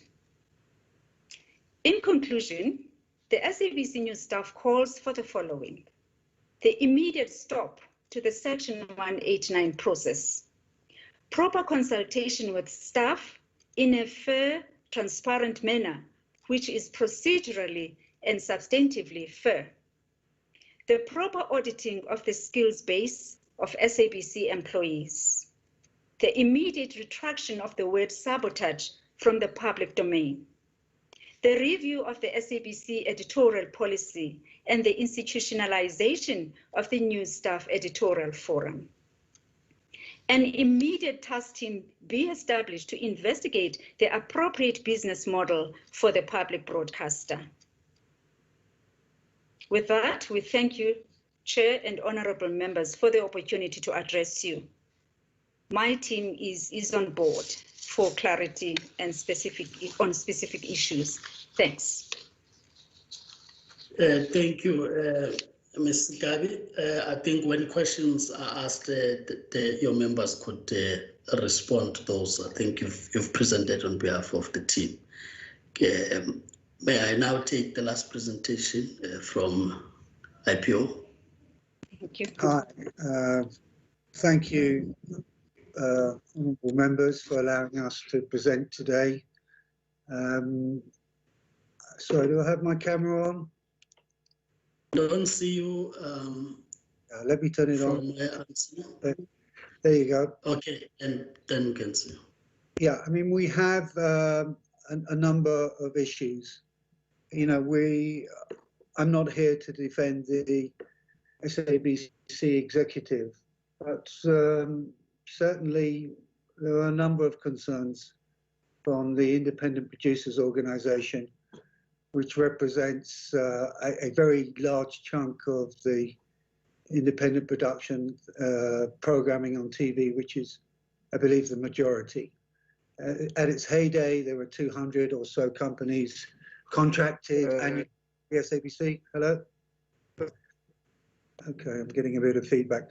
Today we are 67 or so companies that are on average being employed to produce work for the SABC. Sorry, Chairperson, excuse me, point of order. Yes, I don't have the presentation that is being discussed now. I don't think we've received a presentation. Correct me if I'm wrong, because I don't have the IPO's presentation. Thanks, Honourable Mbaseni. There is no presentation. We were informed yesterday that they would be reaching out to the industry players, and it was only at the very last minute that we were afforded a place today to present our view. We have a number of areas we'd like to speak to. One is our understanding of the retrenchment process to date, some concerns around the retrenchment process, the role of the minister, and the role of the portfolio committee in this. So they are high-level interventions which speak to the principles of an independent public broadcaster. Yeah, may we just stop at that point? Tembinkosi, if you can just clarify why we have this situation, because we would have asked that we have presentations so that whatever people say, that's in writing. And secondly, these are those that have requested, not necessarily that the committee requested. Can you clarify that? All right. Thank you, Chairperson.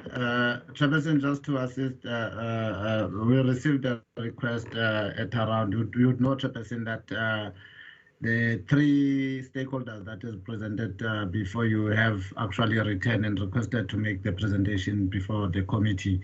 However, at around 3 o'clock this afternoon, then I received a request from IPO through a WhatsApp message to also be considered. And as Chairperson would know that the aim of the committee was to then engage with all internal stakeholders at the SABC.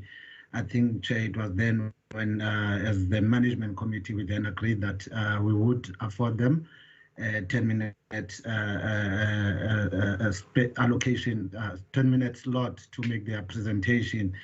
And then I did request that the presentation be sent, excuse me, Chair, that the presentation be sent. However, just before the start of the meeting, we received an email which did not necessarily have a presentation, but just indicated what points that IPO would speak on, as the Mr. Desai has just indicated those points as he was talking to you.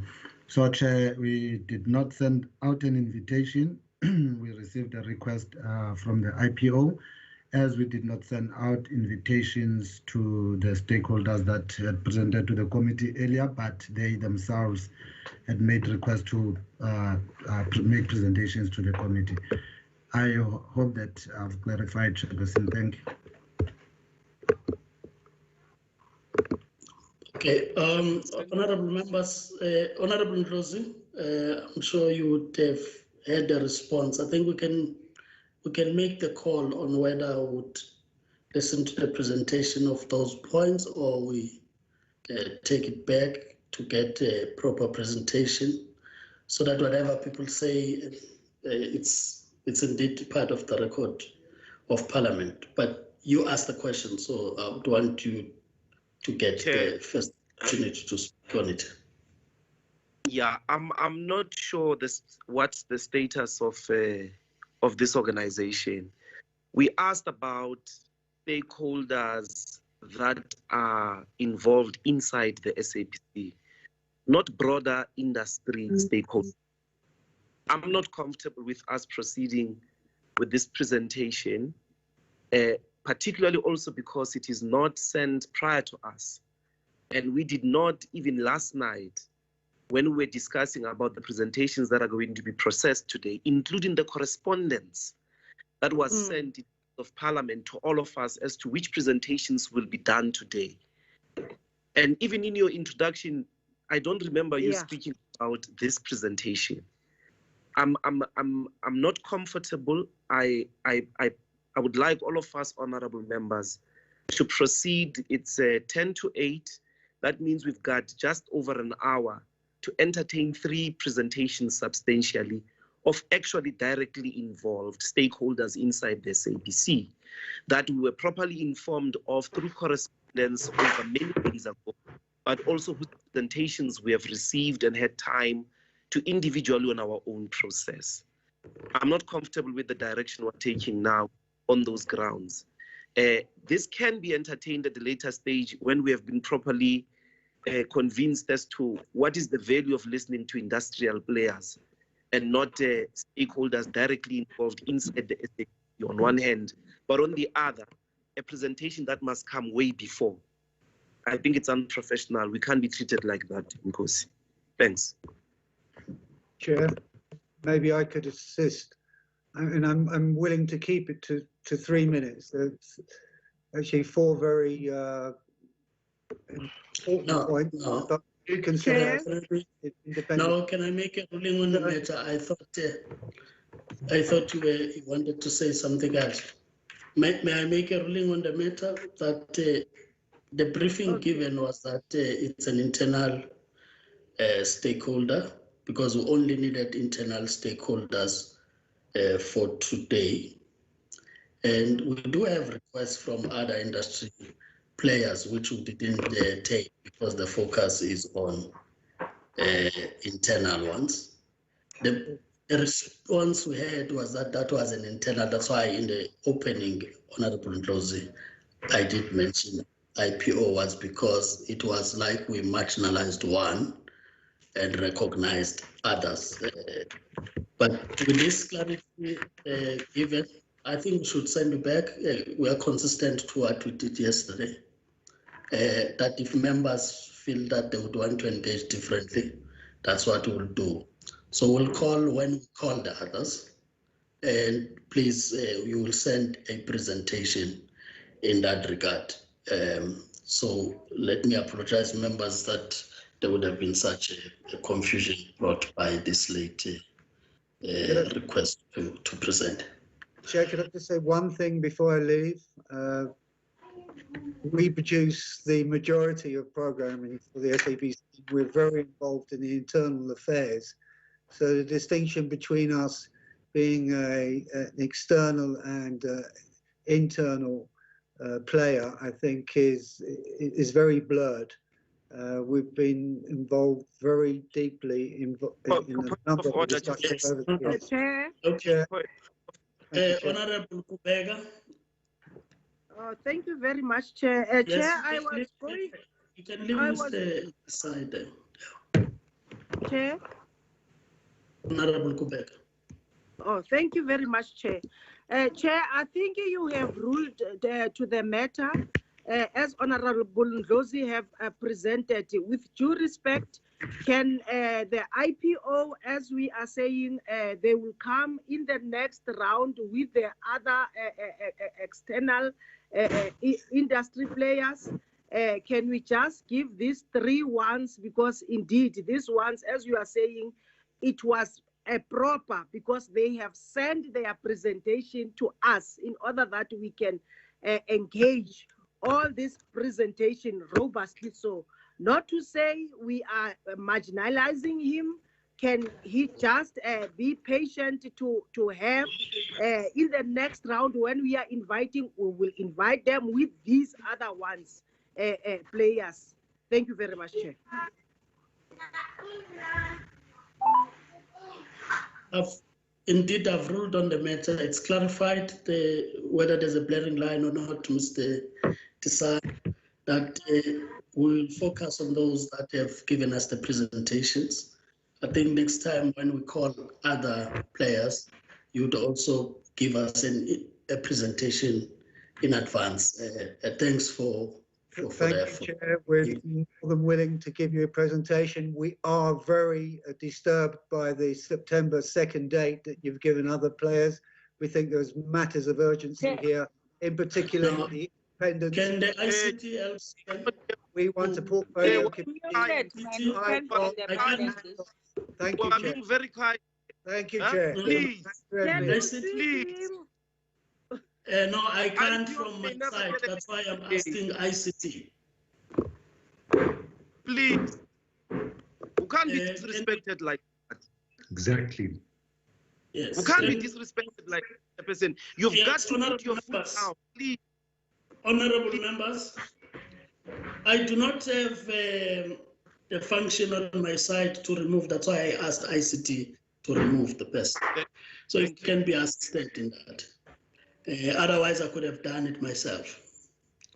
Please, ICT, also help us when we ask for assistance. We have 3 presentations that have been made, and at this point, I would allow members to engage with the presentations. Chair, before the presentation. Is that Honorable Majosi? Yes. Yes, Honorable Majosi, saying before we enter the presentations. Yes. Thank you, Chairperson. Good evening, honorable members and support staff. No, Chairperson, I just wanted to say that in future, can we at least agree to the presentations that we agreed upon, as Honorable Ndlozi said that on the yesterday's meeting that you had agreed of which presentations you are going to take. Can then administration not allow anyone to go into our meeting before they confirm that this person was agreed upon, that they must... Can you please switch off your camera when you only switch it on when you are talking? And who are you talking to? Look, I don't know where the sound comes from. I'm trying to identify who's speaking. Yes, that's so that we eliminate these problems, Chairperson, in the future, that we don't get people in our committee who are not supposed to be here. Can that be taken seriously on the side of staff? Thanks. Honorable Majosi, I will deal with that with the staff because we're clear that it's internal only, and the briefing was that they are internal. So we'll deal with that. Can we now get to the members engaging the presentation? May I recognize hands? Honorable Van Dam. If you can, I want to check on the system first whether there are those who have raised hands.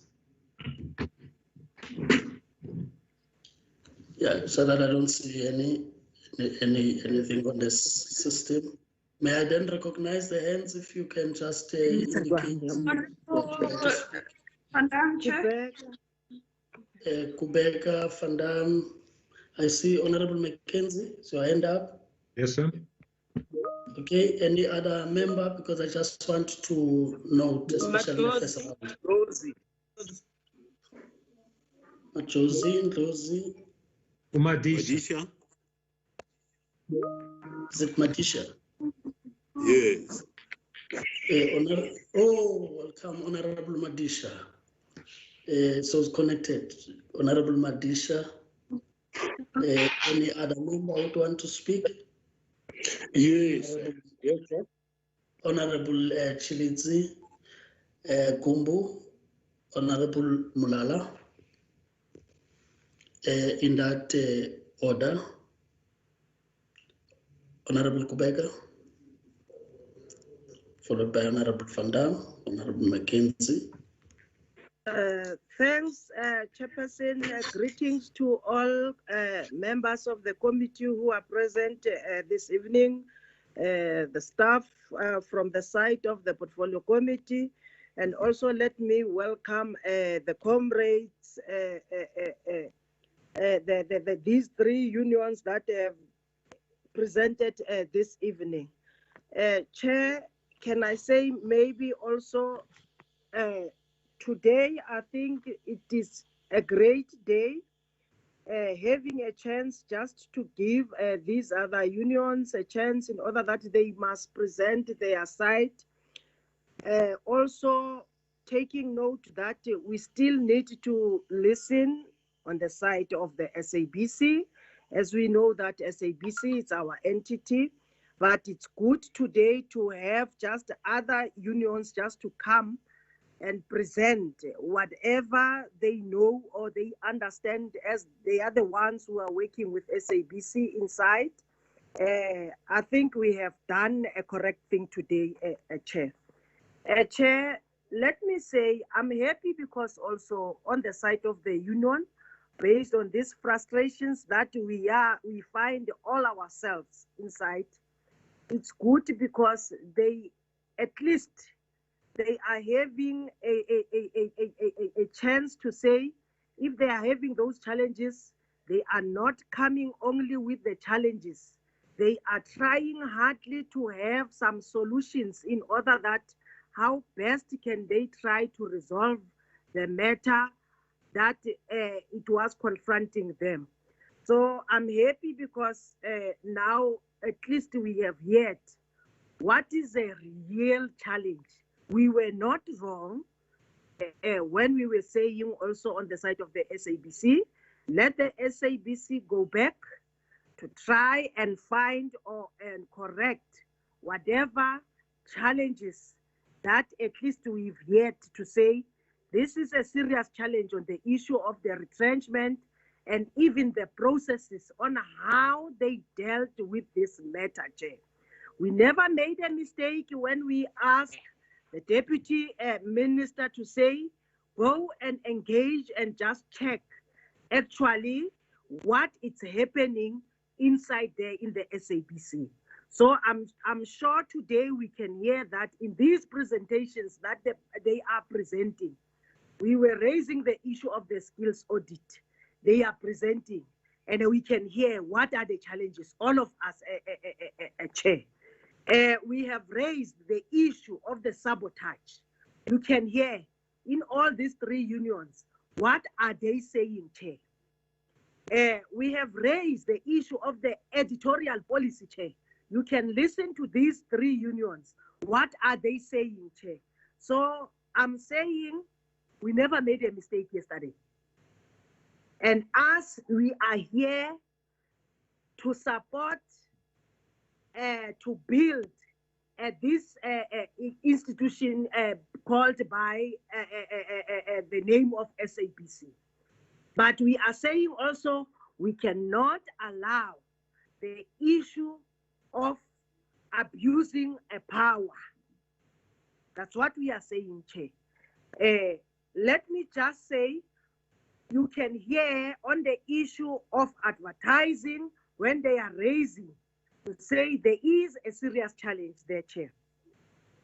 You can hear that we are convinced to say we cannot say on the issue of the bailout, we are having an interest to know or to play our role to understand how is it the amount assisted the entity. We want just to get a clarity on that. You can hear now today to say it seems as if somehow there are some hiccups, Chair.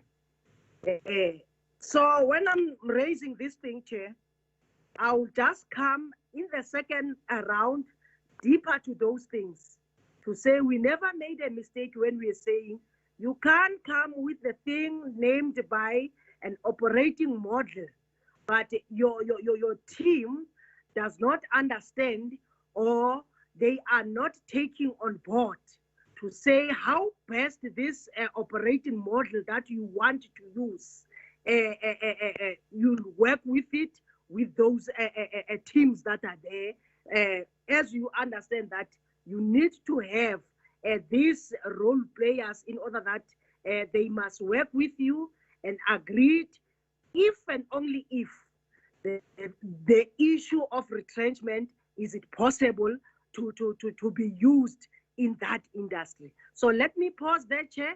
I'll come in the second round in order that now we must go deeper to say we never made a mistake when we were raising this thing yesterday to say we want our answers, clear answers to these questions that we have raised in the SABC. Thank you, Chair.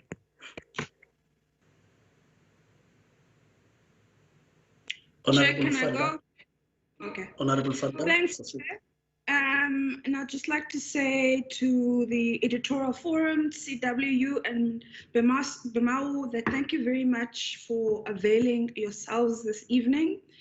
And just to say I am deeply sorry that you are having to go through such a process in the middle of a global pandemic in winter, and to be dealing with the anxiety and the stress of being possibly losing your job. So I just wanted to say that, share my sympathies with that. And it is for that reason that I am very careful not to play politics with this. So, for example, I will not say to you that the retrenchments process must be stopped, it must end, because one, the minister can't instruct the SABC regarding the retrenchments process, even though she's expressed herself that she said that the SABC must stop the process. Legally, as you guys know very well, that the minister does not have the right to do that. It would be an illegal act. So that's why I thought it was important yesterday that we hear from both sides. And that's why I thought it was important to hear from the SABC, to hear from you guys, so that we can find a middle ground. Because the middle ground is needed in terms of the one side, we have an SABC that has projected a loss of 1.9 billion, that has a request from Treasury that they need to cut their wage bill, that we do not want them to come back and ask for another bailout. So that's the one interest. And on the other side, it is you guys. And what I would like to see is, as Mr. Dubuisson said, is a process that meets the prescripts of the law, that is fair, that is procedural, that is as a very last resort. All other measures need to be considered before that's even considered. So I'm very happy to hear that you are saying that you understand that organizations from time to time may have to cut numbers, but what your concerns are regarding the procedure. So I agree with you that the skills audit is absolutely central to the retrenchments process. You'll recall that when they first mentioned it, I think it was at the end of 2018, we said that you can't just say you want to cut numbers. We understand that there was a report of the ad hoc committee, there's a requirement from National Treasury, but you need to do a proper skills audit, you need to do a salary audit, because you need to know in this unit, there's too many people. Maybe we can move those people, we can put them there, and then the salaries, where are they too high? So I think that is central. And I wanted to hear from the SABC yesterday whether they have indeed completed the skills audits, because last time they spoke to us, they said phase 2 was not done, but it would have been concluded. And I wanted to hear from them whether or not they can say to us as Parliament, do they now still agree that, do they still now believe that the skills audit is not central to it? Because that's wrong. It must absolutely be central to it. And then I just wanted to know about the skills audit.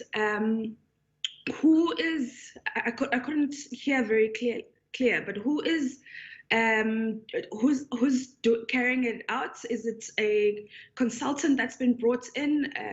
Which company is doing this?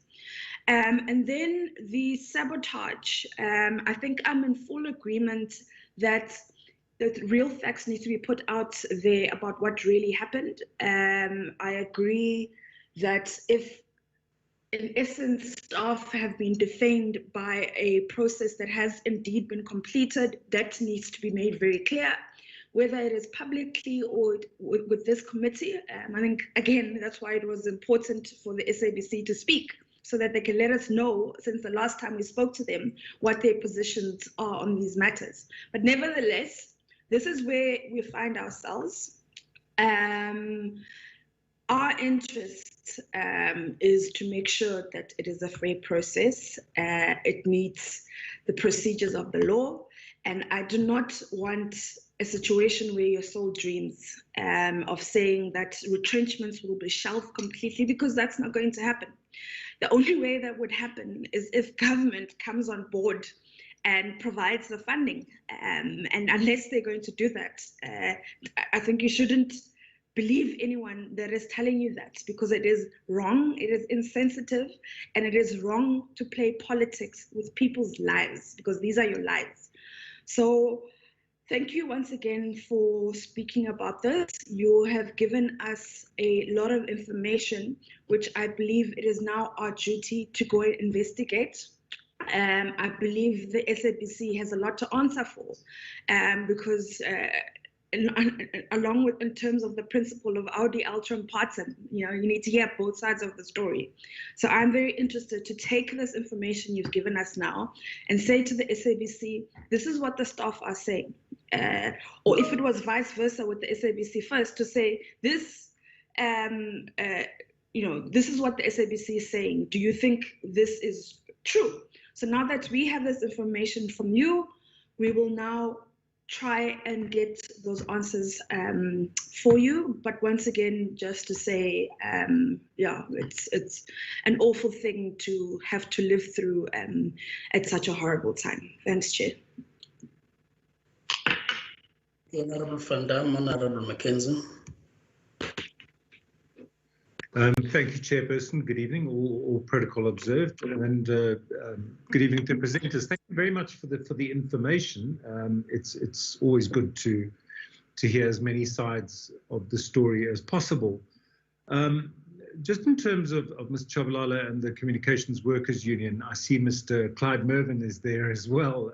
I'd just like to greet you well from the 5th term, where we dealt with the South African Post Office. There seems to be a bit of confusion, and certainly a bit of confusion in my mind, around the SABC's unfunded mandate. I was always under the impression that, just like the post office, where it has a reserved monopoly in packages below 1 kilogram, that the license fees generated from the owners of television sets are used specifically for that purpose of the unfunded mandate. And I just wondered if the Communications Workers Union has any figures around what the cost of that unfunded mandate is versus the revenue raised by the TV licenses. Just as an aside, the minister is going to provide 250,000 television sets to Mossel before the end of the year, and that will generate about 66 million pounds of TV license revenue. So I'd be very interested to know how you feel about that, what your comment is on that.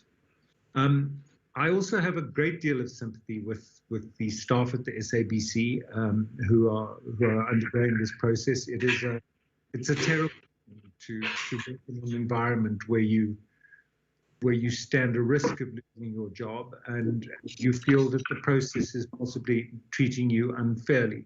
I can't comment on that. That's essentially a management operational issue.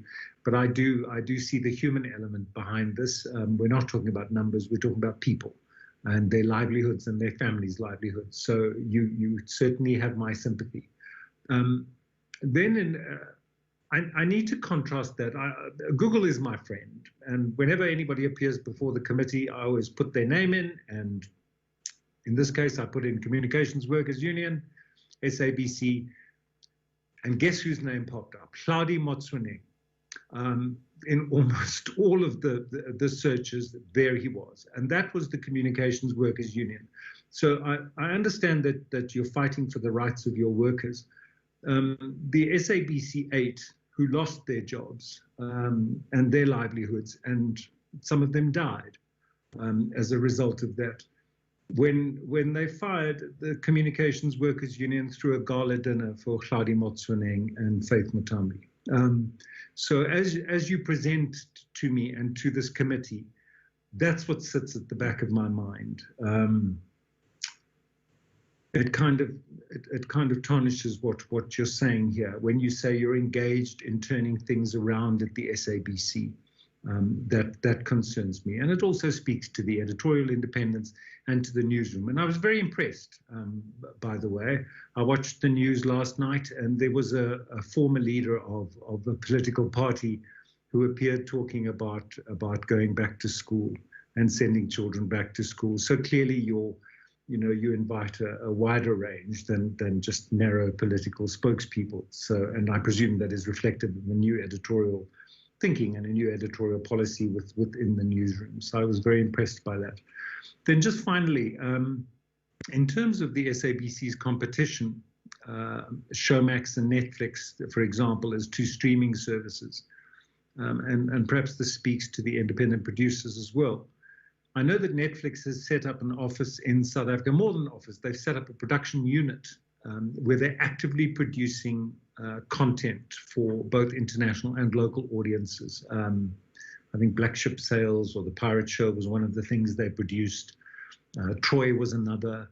But they're very, very active in scouting locations and employing people here. And clearly that's an issue that has the SABC engaged with local offices of Netflix and production offices, or the Communications Workers Union.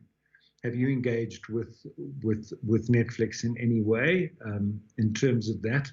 And when I look at Showmax, for example, Showmax is directly competing with the SABC in what they offer. Housekeepers, Pinky Pinky, Girl from, I watched that one as well, Nowhere, Girl from Nowhere, and my son told me a couple of others. All of these are available on Showmax. They're all local production, clearly featuring local crews. Our government, the ANC government, is very strong on competition in the telecom sector and in the broadcasting sector, very strong. Now the SABC is dealing with real competition. I'd be very interested to know how the union views platforms such as Showmax that showcase local content and how you think that will affect the SABC going forward. Thank you, Chairperson, for allowing me an input. Thank you, Honorable Mackenzie. Is that Honorable Josie?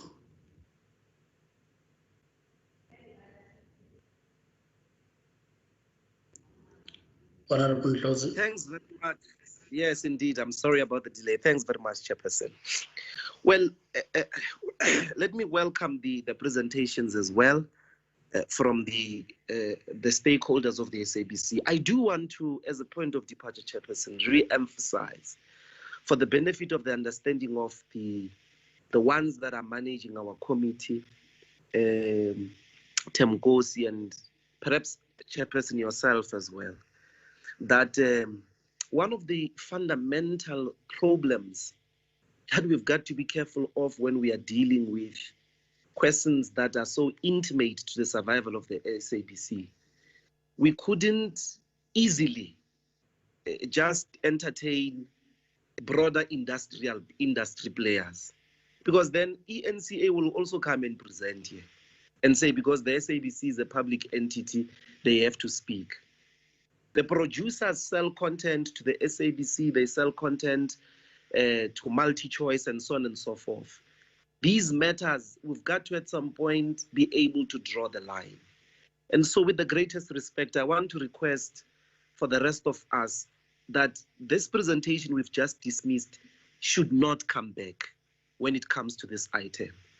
When we're talking about broadcasting policy generally and the Act and all of that, that may be the case, but they are misplaced here because they've got a conflict of interest as people who are selling content to the SABC as producers.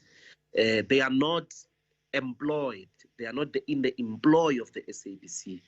They sell content everywhere, including to Netflix and so on and so forth. I think it's important, in my view, that we don't, even in the second, third, or fourth, or fifth round, have anything to do with them when it comes to this item. Having said so, Chairperson, I think, you know, the newsroom and the news team, the journalists, collective journalists of the SABC, have done a remarkable job to restore the integrity of the newsroom. Many of us who have paid attention know where this team and the entire journalistic effort they've had to put to bring the SABC back to a news channel that is trusted by the public. The numbers speak for themselves. There is a science behind what these people have been doing. Once, you know, we sort of balanced the scales for them in the previous many restructurings that started with the ad hoc committee. They put an effort and restored the newsroom of the SABC. The SABC itself is on record to have acknowledged that 404 is not, it's not just the only ones, but they are now the leading news channel in the country, and the numbers keep you know, being positive, and now they're telling us they are making all of that effort already understaffed, short-staffed. I find it shocking, to be quite frank, that you are threatening the jobs of the people that have just given you, you know, the best numbers in the last season. Actually, in the last 12 months, they've been doing and performing. I'm not saying there are no problems, but it's important to begin with that observation. The second observation is that, you know, Honorable Mackenzie, the SABC content, it doesn't actually at the moment have any competition. The stuff that is happening in terms of telenovela, in terms of drama and all of that, remains the leading numbers in the country. They've never been removed from, you know, being on the top, at least until recently, maybe with Moja TV or Moja Love.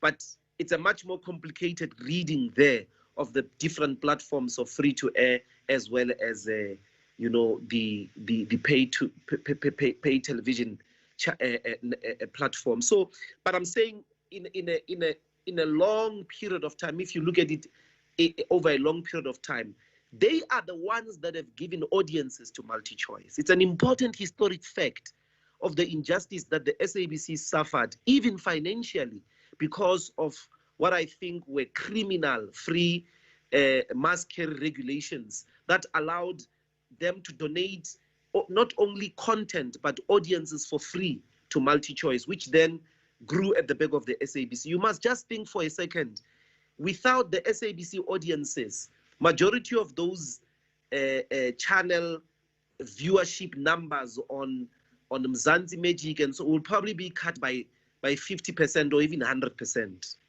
They survive because of a proper audience base that the SABC has built. That is the nature of the audience numbers of the public, of the broadcasting sector. So we're talking to people here who are actually as they present to us, these are the people who are constantly in the mechanics of constantly saving the SABC, of constantly delivering the content for the SABC, and they are facing these threats as we know them.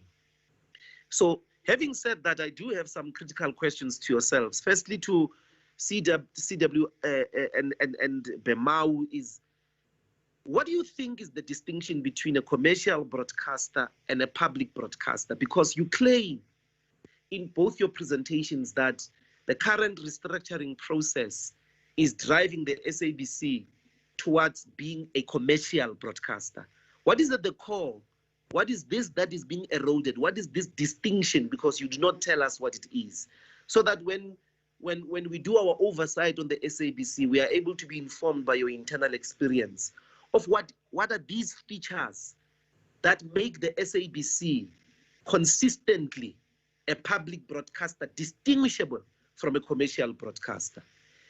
What are those things that you are saying are being eroded in the restructuring or in the new turnaround strategies that are being proposed? On the skills audit, we agree. And I'm happy that you yourselves have acknowledged that anybody who received a job irregularly, either due to nepotism, due to falsifying qualifications, and so on and so forth, we have to all be committed that that's criminal, that person must be allowed to go. That is what I thought. If you read the ad hoc committee report of Parliament, that's what the skills audit was supposed to assist with. These other things of the skills audit helping you to reduce your wage budget is treasury. It's not the ad hoc committee report. But be that as it may, it's still okay if you can make that case. I don't agree. I don't agree with any austerity whatsoever. So in that sense, me and the honorable members, Van Dam and McKenzie, we will have to fight that one elsewhere. I don't think there should be a single job loss, particularly in an economy like this. You need more jobs to put money in the hands of people so that they can boost demand. That's how you're going to restart an economy that is falling apart. And then finally, to the Editors Forum, 2 questions. Is this the matter of sabotage, sub judice or not? Sorry, there's an interfering sound here. Thank you. Is the matter of sabotage sub judice or not? Now, to answer that in a more informed way, you've got to tell us, whoever is involved here, have you taken the SABC to court or not? Because that's what the SABC means, that they've not been able to bring the issue into finality because it is sub judice. So you've got to give us 2 important pieces of information. One, is it true that it is not concluded internally? If it is concluded, tell us what were its conclusions. And if you can give us that documentation now, please give it to us. 2, tell us as a result, have you taken them to court? Because that's what they mean, so that we are able to poke, because there's a possibility here, if the matter is not sub judice, then Honorable Chairperson, the SABC has misled Parliament. And it will be a serious a problem in relation to the laws of this country that we'll have to take it up upon with them. We can't be lied to, otherwise we won't be respected. And then the final question relates to some of you, I think, who were presenting. I saw Megan, who I know as a producer at some point in ENCA. The new editorial structure, could you guys just tease it out? I know you are saying you want it to formalize the editorial forum. And informed by the German experience, it's a brilliant suggestion. I naturally expected, after all those consultations, that the SABC was going to do so. I also disagree that you must give the editorial final decision making to the head of news. Is the same thing as giving it to a Saudi, but it's worse even in this case, because she's not, or he is not, in that position, an accounting officer in the board or in parliament. But the wisdom of the upward referral thing was that it's voluntary, number one. That's what Saudi changed. I saw them on a news clip, the SABC, saying that was an invention of Saudi. It was not an invention of Saudi. The upward referral policy was not an invention. It's very normal in many public broadcasters across the country, and it's voluntary. So when there are issues within the newsroom, they voluntarily take them up with the CEO, so that at all times the idea of the editor-in-chief is ceremonial, like the commander-in-chief. The president of the country doesn't get involved in the internal workings of the army, but there's an upward referral to that ceremonial position.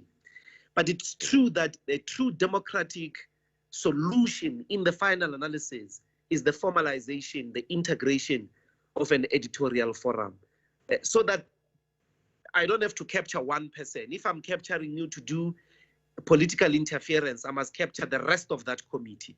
At this moment, I still need to just capture the head of news, who is now designated as the new editor-in-chief. So my question relating to ENCA is that there are claims that the new editorial structure of the SABC is exactly like ENCA. People are saying that SABC is becoming an ENCA light.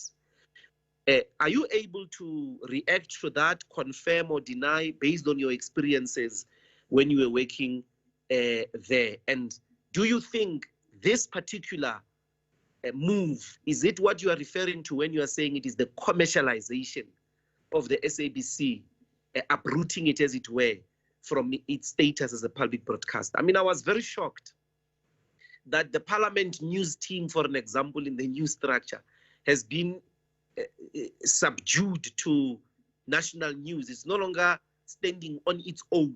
It's actually a serious fundamental, assault to the status of a legislature, of a law-making body, and the news team that covers that is just subdued into some. I don't understand. It doesn't make sense to me. But I would like your reaction to that, and particularly in light of the fact that are those the aspects that you are pointing at to say to us it is becoming commercialized and losing its public broadcaster nature?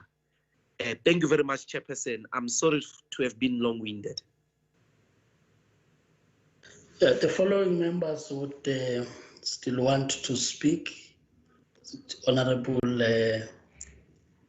Majosi, Honorable Chilidzi, followed by Honorable Matisha. I had jumped ahead, I've just been made aware. Madisha would be followed by Honorable Faku. Then Honorable Mlala would be number last, as he was put as last. Can we just follow that order? Thank you, Chair.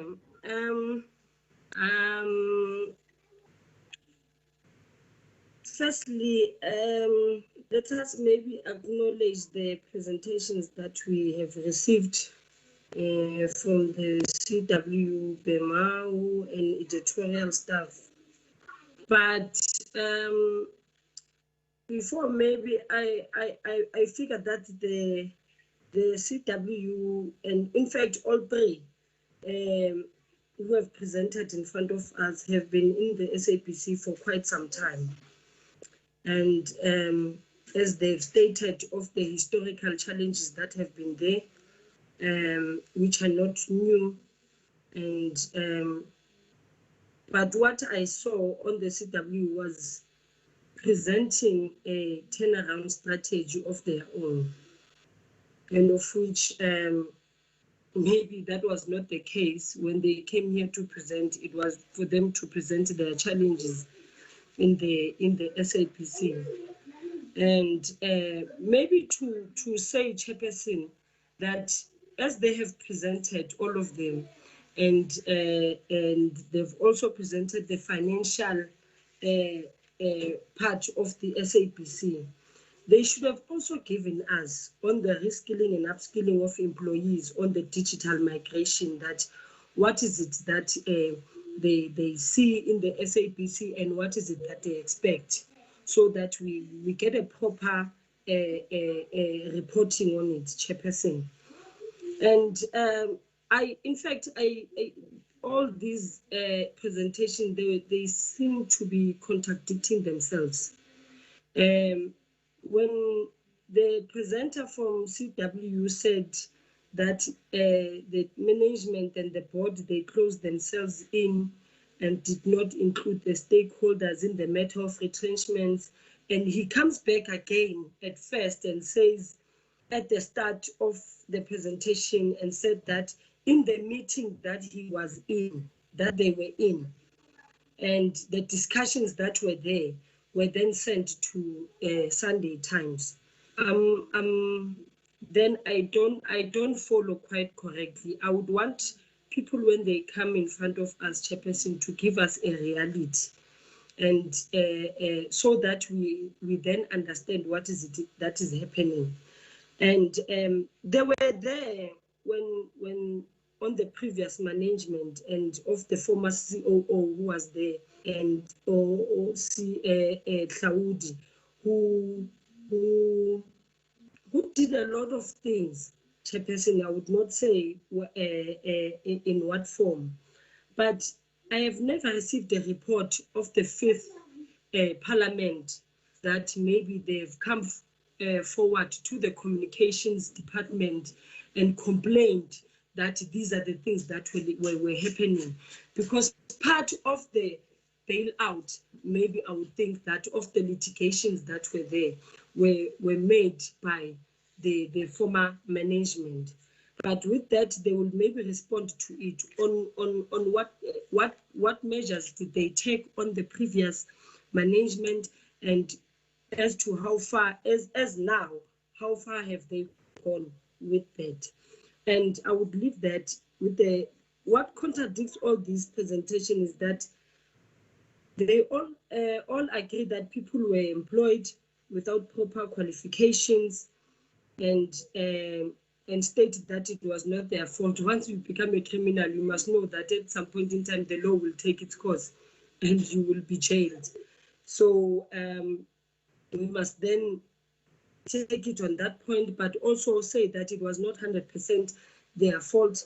Obviously, it was part of the management, which is the former management, which is the board, and the current management are dealing with those challenges.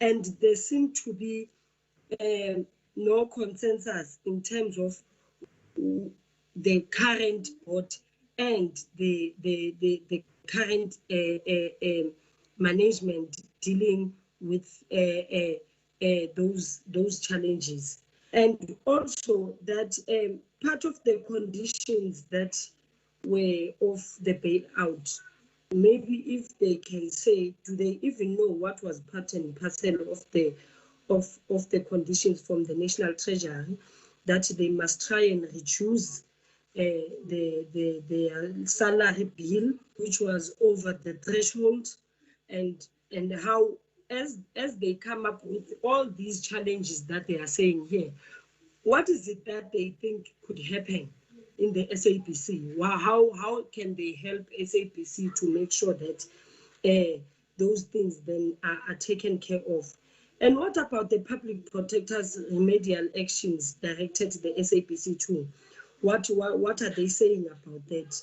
And so we need that full diagram. As much as they have given us a full diagram of the finances, they should have given us a full diagram also of the employees, these ones who were unqualified, in fact, who were employed with no qualifications, these ones who do not possess the skills that are needed in the SABC, so that we then have that idea of what is it that is happening. Because I don't buy it, Chairperson. And the editorial staff says the management and the board thought that the skills audit was irrelevant. Now, one says it was not done well, one says the skills audit was irrelevant. Then can we get a one statement which at least says that they agree on it, that no, it's either the board did the skills audit or they did not and said it was irrelevant. We cannot have two things that are happening at once, Chairperson. So as they say that they were not included in anyhow, what interests me is how they have managed to achieve all these things that they have been achieved without the editorial forum being recognized as a structure. I mean, the turnaround of SABC News with highly credible news management, which the coverage of 2019 elections were rated at 99%. The critical public interest and universal access rule for the information of COVID-19 pandemic, how were they not included in all of those discussions as the editorial forum? I would gladly want them to answer me on that, Chairperson. And I would think that it's a pity now that we are not all in Parliament. It was better that they would come and SABC would be here so that all of them are here as stakeholders and the SABC is here and we listen to what exactly is transpiring at the SABC, because at the present moment, I just don't buy what is being said to us. I just don't buy what is being presented to us, both from the three presenters and from the SABC, because they all contradict each other. So we need a constructive engagement with them, Chairperson, so that we understand, one, the SABC is saying something, two, they are saying a different thing and accusing the SABC of certain things, of which it is not here to answer for themselves. So then you tend to not understand what is it that is happening exactly at the SABC. Thank you, Chairperson. Those are the ones, if they can just maybe tell me if they did come to the Parliament and requested that they wanted to present on the former managers who were there before, and maybe the former COO who was there before, and also of all these things that I've outlined, the Chairperson of the Editorial Forum, and they must say how were they involved, if they were not involved, and then how did the SABC manage to achieve all of this. Thank you, Chairperson. Honorable Kumbu, followed by Honorable Madisha, Honorable Faku, and then Honorable Malala. Thank you, Chairperson. And thanks to the presentations made. And I think these presentations are going to assist us in the process we are going to embark on with the SABC. In fact, they have empowered us in a way. But just two clarity-seeking questions, Chair. I just want to know the number of the new staff members employed in the last 8 months, because you are talking about you are talking about, and I don't understand when you say they were moved simultaneously for retrenchment. I just want I don't understand that statement. And secondly, are there any other non-core business expenditures except on the part of the litigations which you are aware of, if there are any?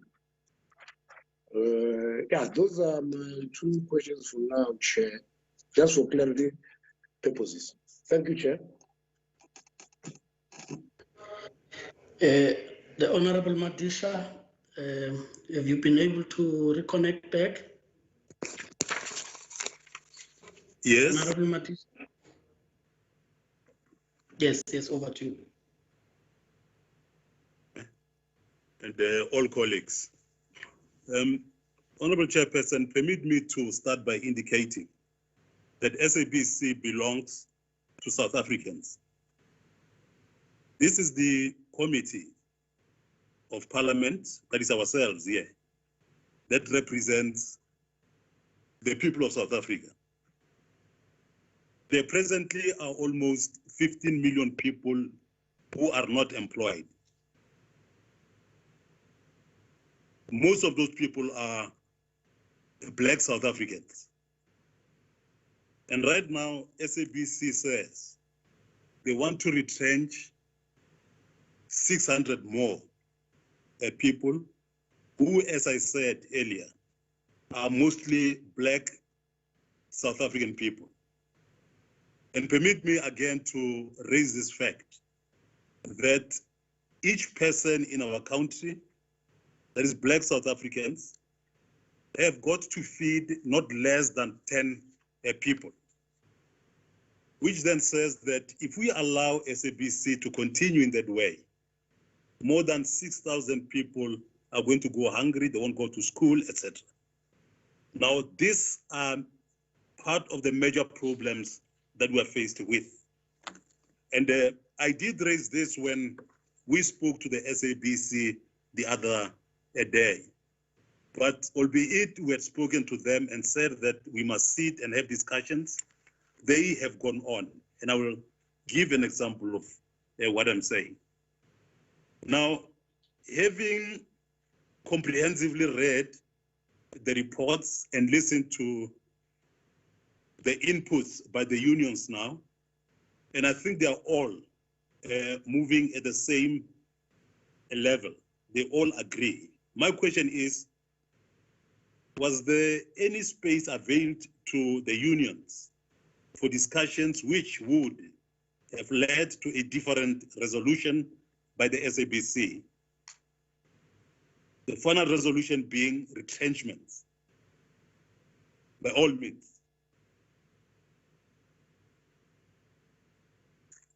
And secondly, I want to indicate that albeit we spoke to the SABC at some stage in the past, I have followed reports which indicate that Parliament, through this committee,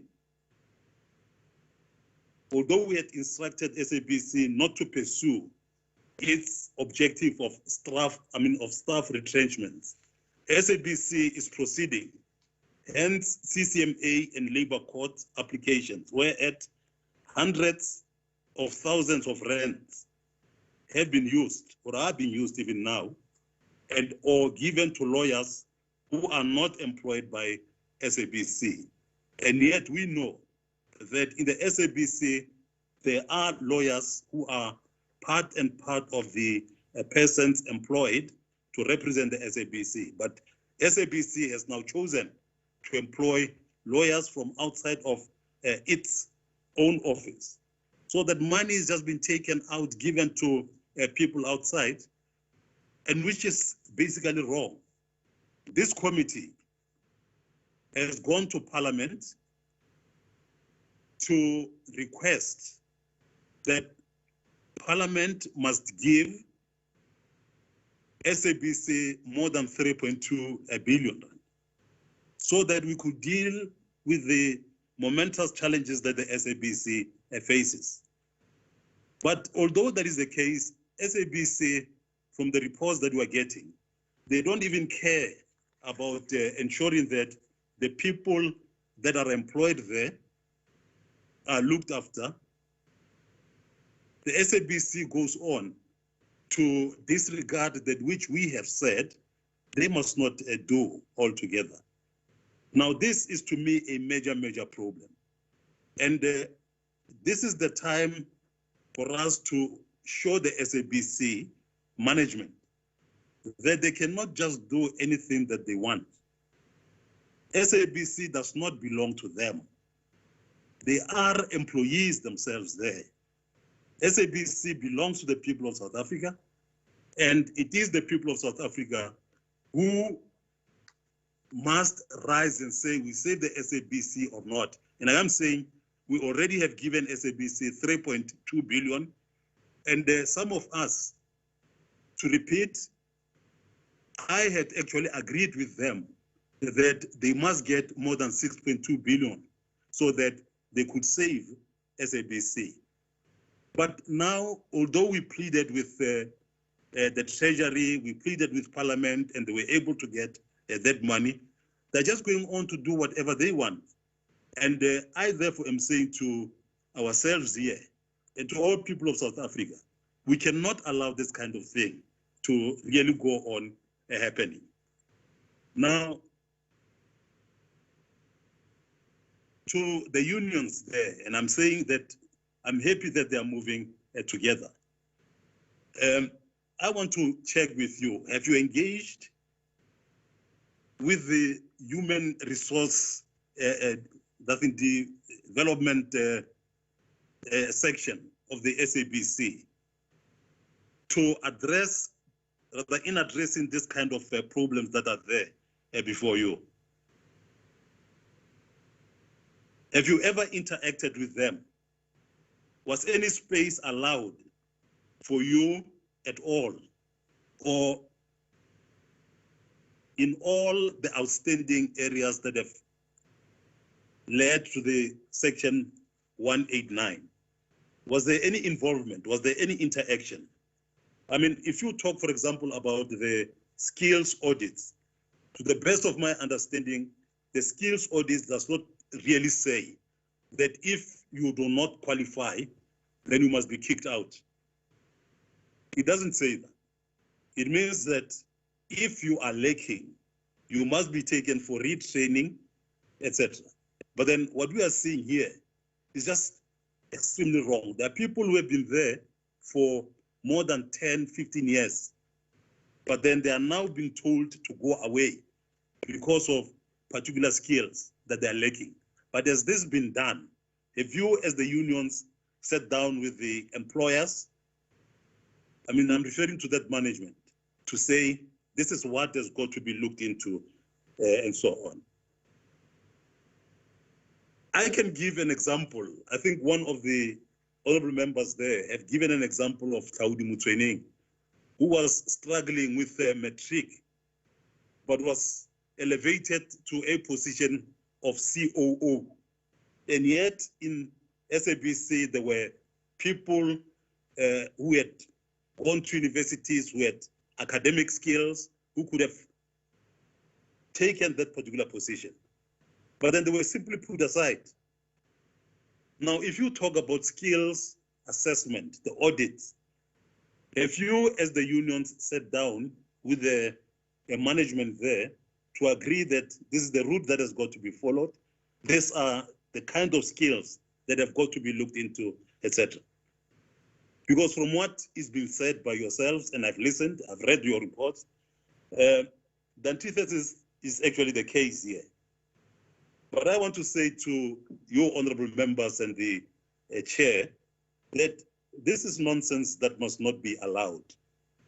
SABC belongs to South Africans, and we, as this committee, report to government, we report to Parliament, and Parliament does not say, you belong to this political party, you belong to that political party.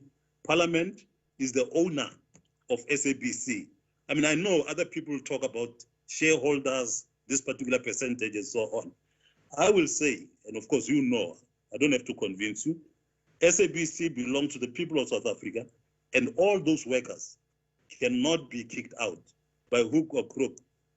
SABC must be called, they must come and give us a proper report and not go on and do whatever they want. As I end, Chair, I'm saying, yes, we have given them instructions, but then they just put our instructions aside and go on and implement that which they want to implement. Kick out people, retrench. We can't allow that kind of thing. We need to take a decision. Thank you, Chair. Thank you, Honorable Madisha. Honorable Faku, followed by Honorable Mlala. All right, we're coming out of that virtual sitting between the SABC's unions and staff first let us welcome the presentations from the stakeholders. the Communication Workers Chairperson, Union today basically we saying have the SABC's skills audit has not been finalized, made so we clear cannot of many proceed things that on we've been the issue of questioning all retrenchments at along. the public broadcaster. I And think I fully basically agree saying with that the Honourable SABC workforce Dr. itself would need Tosi to be and upskilled Honourable before Matisha such on the points decisions they are have taken. raised. The I fully which is the concur other with union everything here they at the have said, SABC, but also, saying it's concerned Chairperson, that the remember, SABC had in the implemented its committee, turnaround we have strategy requested the without SABC to bring consulting the the turnaround workforce. strategy. And It was a basically struggle says for the them skills to bring audit the again is strategy to the incomplete committee, but and is finally they fatally did. flawed. Now, And you my heard question there is on the part simple. of Why the would you SABC think of news staff. retrenchments when you are sitting at 40% of your turnaround strategy, 46%? Why would you think of retrenchments when you are there? As we have listened to the presentation, how the skills audit has been flawed, I think these are the questions that SABC must respond to us. On the issue of litigations, I think this point I've been raising it, and today I think we have been cleared, but we'll offer SABC an opportunity to respond to these issues. And also, Chairperson, to take external people to make sure to sit in disciplinary hearings. Why is that happening? And this is the same money that has been, as it's claimed by the unions, it's the money that has been from the bailout. So I don't understand some of the decisions that SABC has come up with. So I've even listened to the union on the expression when it comes to the CCMA processes.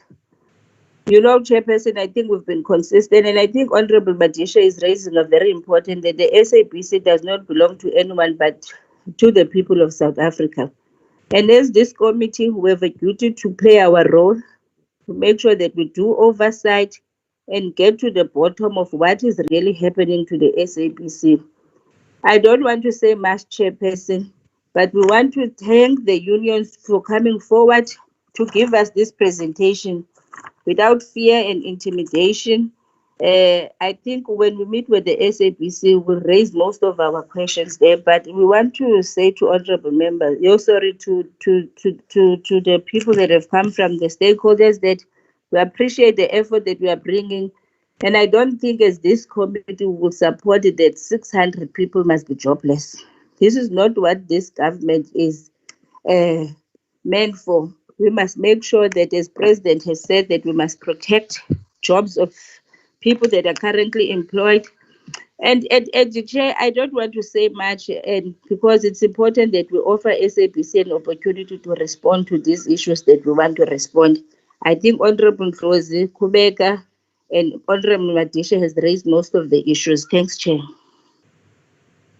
Thank you, Honourable Faku. Honourable Mulala, the last. Thanks, Honourable Chair. Mulala. I hope I'm audible. Thanks, Chairperson. I must first thank the unions for their presentation, and also acknowledge that maybe we must first clear this process. This process is meant for us as Parliament to do consultation, because seemingly SABC is giving us different stories, whether they've consulted. And I liked what the Honourable Rose raised, that they must be clear whether they were consulted or not consulted, so that we're clear. And maybe also clear this thing that this is not an inquiry, it's not a kangaroo court. We are not putting anybody through the gun. But most of you honourable members, I'm sure, in this morning you have seen how the SABC has presented our meeting yesterday, and I must raise this concern formally, that the bigger issue that was raised on the media this morning was the issue of interference. So I want us to clear that first, because I think as Parliament, as Honourable Madisha has said, SABC belongs to the people of South Africa, and we have been elected to represent exactly those people. So there's nothing wrong that we're doing. We are simply asking questions so that we are answered. So I must clear that. Secondly, the issue that maybe some of us did not hear properly was that the deputy minister did not instruct, I think it must be clear, did not instruct the SABC. He actually advised the SABC because it's only us who can instruct them because we are parliament, we are representing people, not any other person. But I just wanted to clear that. And most of the questions, Chairperson, I think they've been asked. Mine to the unions is relating to HR. I'm a bit worried where I'm sitting, that it doesn't look like in SABC we have a human resource department or unit. Because if for instance, I don't know what is so difficult about the skills audit, because if you have HR, every employee in any institution, before you are employed, there's a CV, there's a qualifications, there's a filing system. You should be knowing who qualifies for what. Now, the skills audit in simple terms simply means you have your qualification, match them against the job you're doing, look at your job description, how you have been performing in your position. If it's not the right position, what we have been doing, and then what has the HRD done, because they can't put you in a position where you don't qualify and they don't train you. So there's a lot of things that I can raise about HR. Now, my question to my fellow comrades is whether their HR unit is functioning, and they must indicate to us which unit are functioning at SABC, because there's an issue about legal fees and so on. Don't the SABC have lawyers? And what are they doing if they're outsourcing everything? Because from the presentation, it looks like everything has been outsourced. And this is the work of the union. It's not our work as parliament. It's the work of the unions. They must tell us, why are people outsourcing the function of the people who are employed? Because we need a response in terms of that. The second issue that I need the SABC to also talk to, it was raised by Honorable Ndlozi, but maybe I must raise it differently, but it's the same question, that there's seemingly a contest between a public mandate and what is referred to as commercial arm of the SABC. And I did not hear the unions and then editorial forum talking about that extensively, because they are talking that SABC is being commercialized seemingly, but they are not clearing us. We need to know, because our role is, in particular, when we do, I said that yesterday, that when we appropriate funds for SABC, we are not choosing, we're not saying we're appropriating funds for the public mandate. We are saying we're risking the SABC. Now, SABC includes both the component of the public mandate and this commercial one that is so secretive. Because I think we need to also talk to it, so that tomorrow or any other time when we meet SABC, we have clear facts. And I must appeal to you, comrades, that when you speak to Parliament, as one honorable member said, be honest with us, tell us the truth, so that we are able to help the situation. Our duty is not only to criticize the SABC, we must also criticize you if we feel that you are not providing us with adequate information. And in many instances, Chair, I would also request that all that information that you have made presentation about, please be assured that that information is reliable. Because if we go tomorrow and use your information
Thank you. Honorable members, before we proceed, I would like to remind you that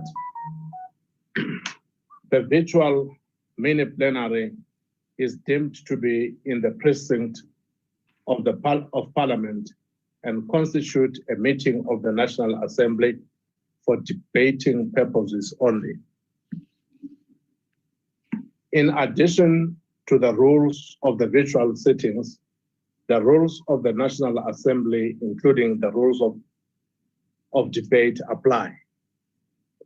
Members enjoy the same powers and privileges that apply in a sitting of the National Assembly.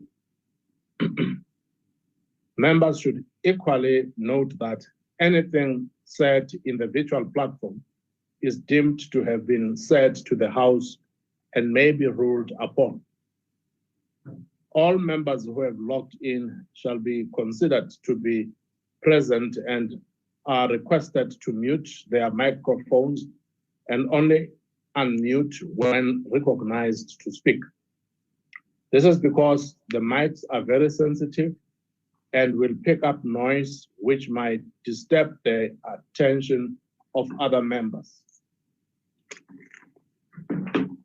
When recognized to speak, please unmute your microphone and connect your video.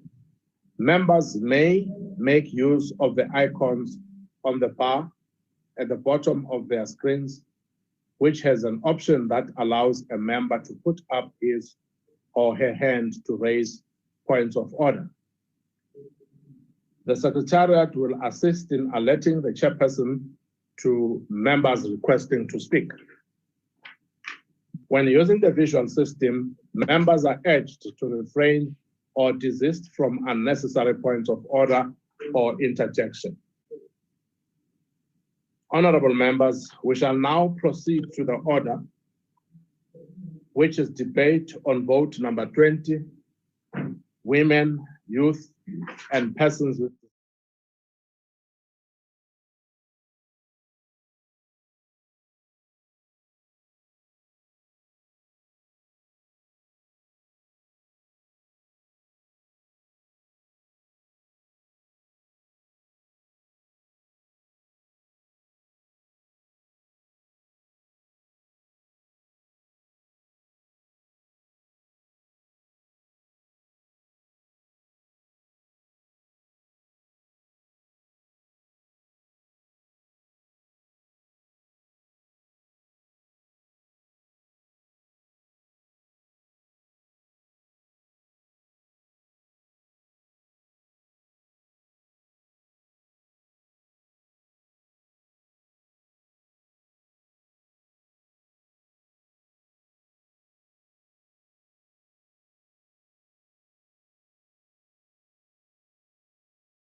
the previous management on the issue of saying when Saudi was doing wrong things, why CW did not do. The former COO came here before this committee, obvious of the previous administration, and declared that SABC is making profit. When he engaged with us, we agreed on salary increase. We agreed also on insourcing of workers into SABC. So when the issues of corruption arise at a later stage, obviously it was a matter of investigation.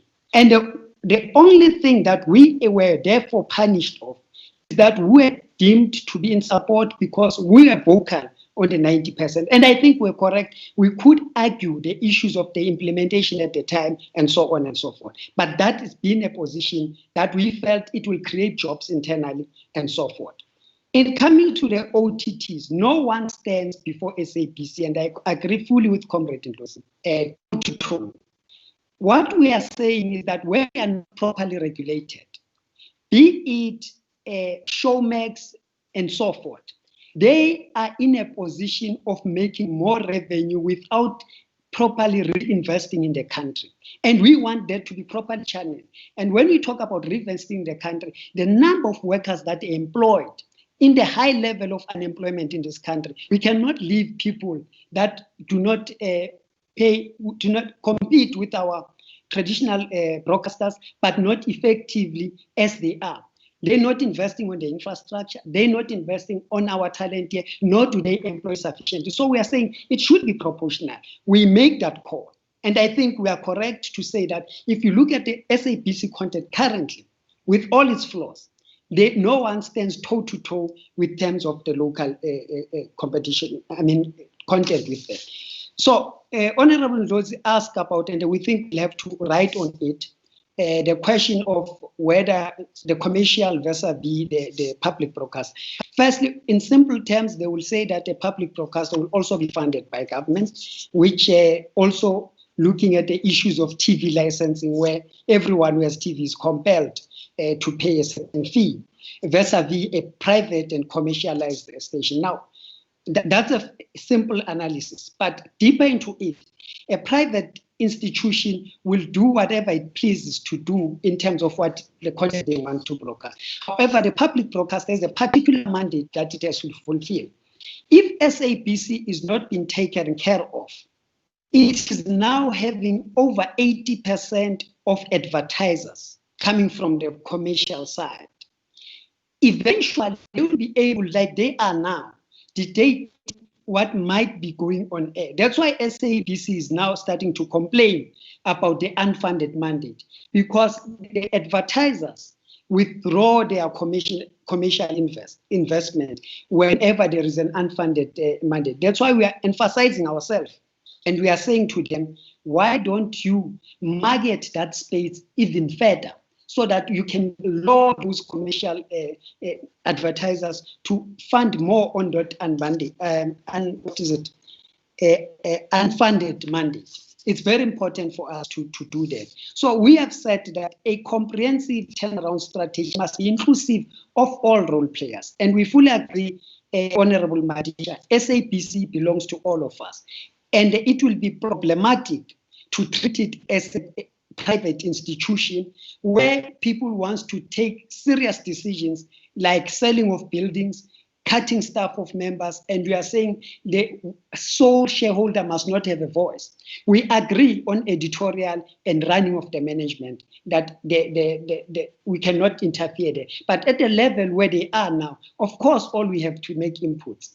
The last point, before I exhaust my 5 minutes, which is very critical, is the point when we say, where are you, unions, when people are outsourced?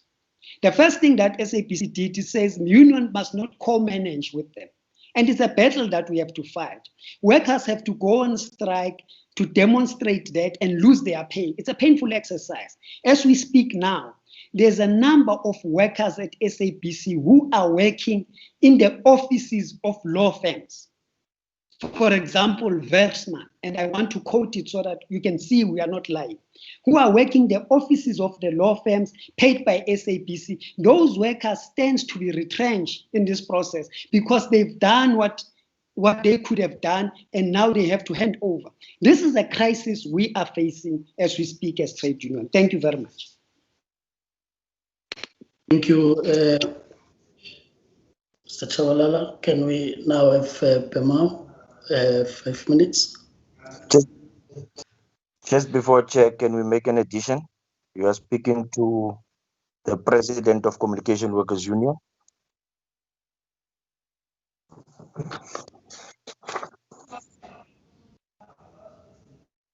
Chair. Yes. I didn't hear what. Chair. I thought that's Pema speaking. Can you come back? I didn't hear you. Yes.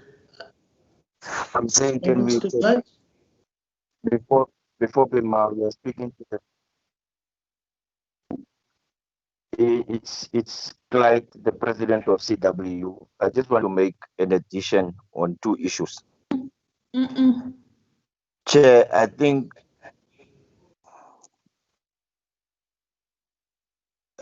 can I respond, Chair, to 2 issues?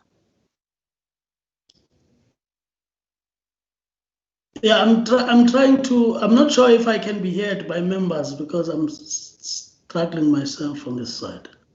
I thought that We hear you, Chairperson. We hear you clearly. Yes, I thought that CW would have presented through Mr. Chabalala. You are saying you wanted to add before Bemao. I've also created an opportunity that will also receive the responses in writing still, but only deal with the immediate questions that need to be dealt with. So I don't want to be seen to be closing you out, but I'm also just wary of us prolonging when there's also an opportunity to put these responses comprehensively in writing. I'm not sure if you already would want to consider that just for us to be able to proceed to the next speaker, using that opportunity to reduce anyway all the responses to writing, which will help our next consultation with SABC. No, it's fine, Chair. All right, thank you. Bemam? Thank you, Chairperson. We are briefly going to respond to some of the issues. The first one is that there's been a suggestion that the unions are not in unison. We are not saying the same things. We are contradicting each other. Chair, we apologize if we have created that impression. That is most certainly not true. I think we are aligned. We are saying exactly the same thing. So we will, if there are specific questions in that regard, we will then address that in terms of that. In terms of the qualifications, Chair, we've never said that there are people that's not properly qualified or has no qualifications at all. Most people that's been part of this so-called irregular appointments are people who've been working for the SABC for quite a number of years, in those positions. And we are simply saying that if those people are not qualified, then the SABC has the right to follow a process in terms of the Labour Relations Act, not simply terminating people's contracts, but to say, you need these qualifications, you've done this job, you did not comply with the minimum requirements in terms of what you are supposed to do. There's no such complaints of poor work performance or incapacity against any of those people. It's simply on a principle basis that the SABC has decided to challenge the appointments of these people. So we are saying there are processes in terms of the Labour Relations Act as suggested by the Labour Court, and that those are the processes that the SABC must follow. If people lied about their qualifications, most certainly they must be taken to task about that. and the law must follow its course. They must be disciplined and they must be dismissed if that is the case.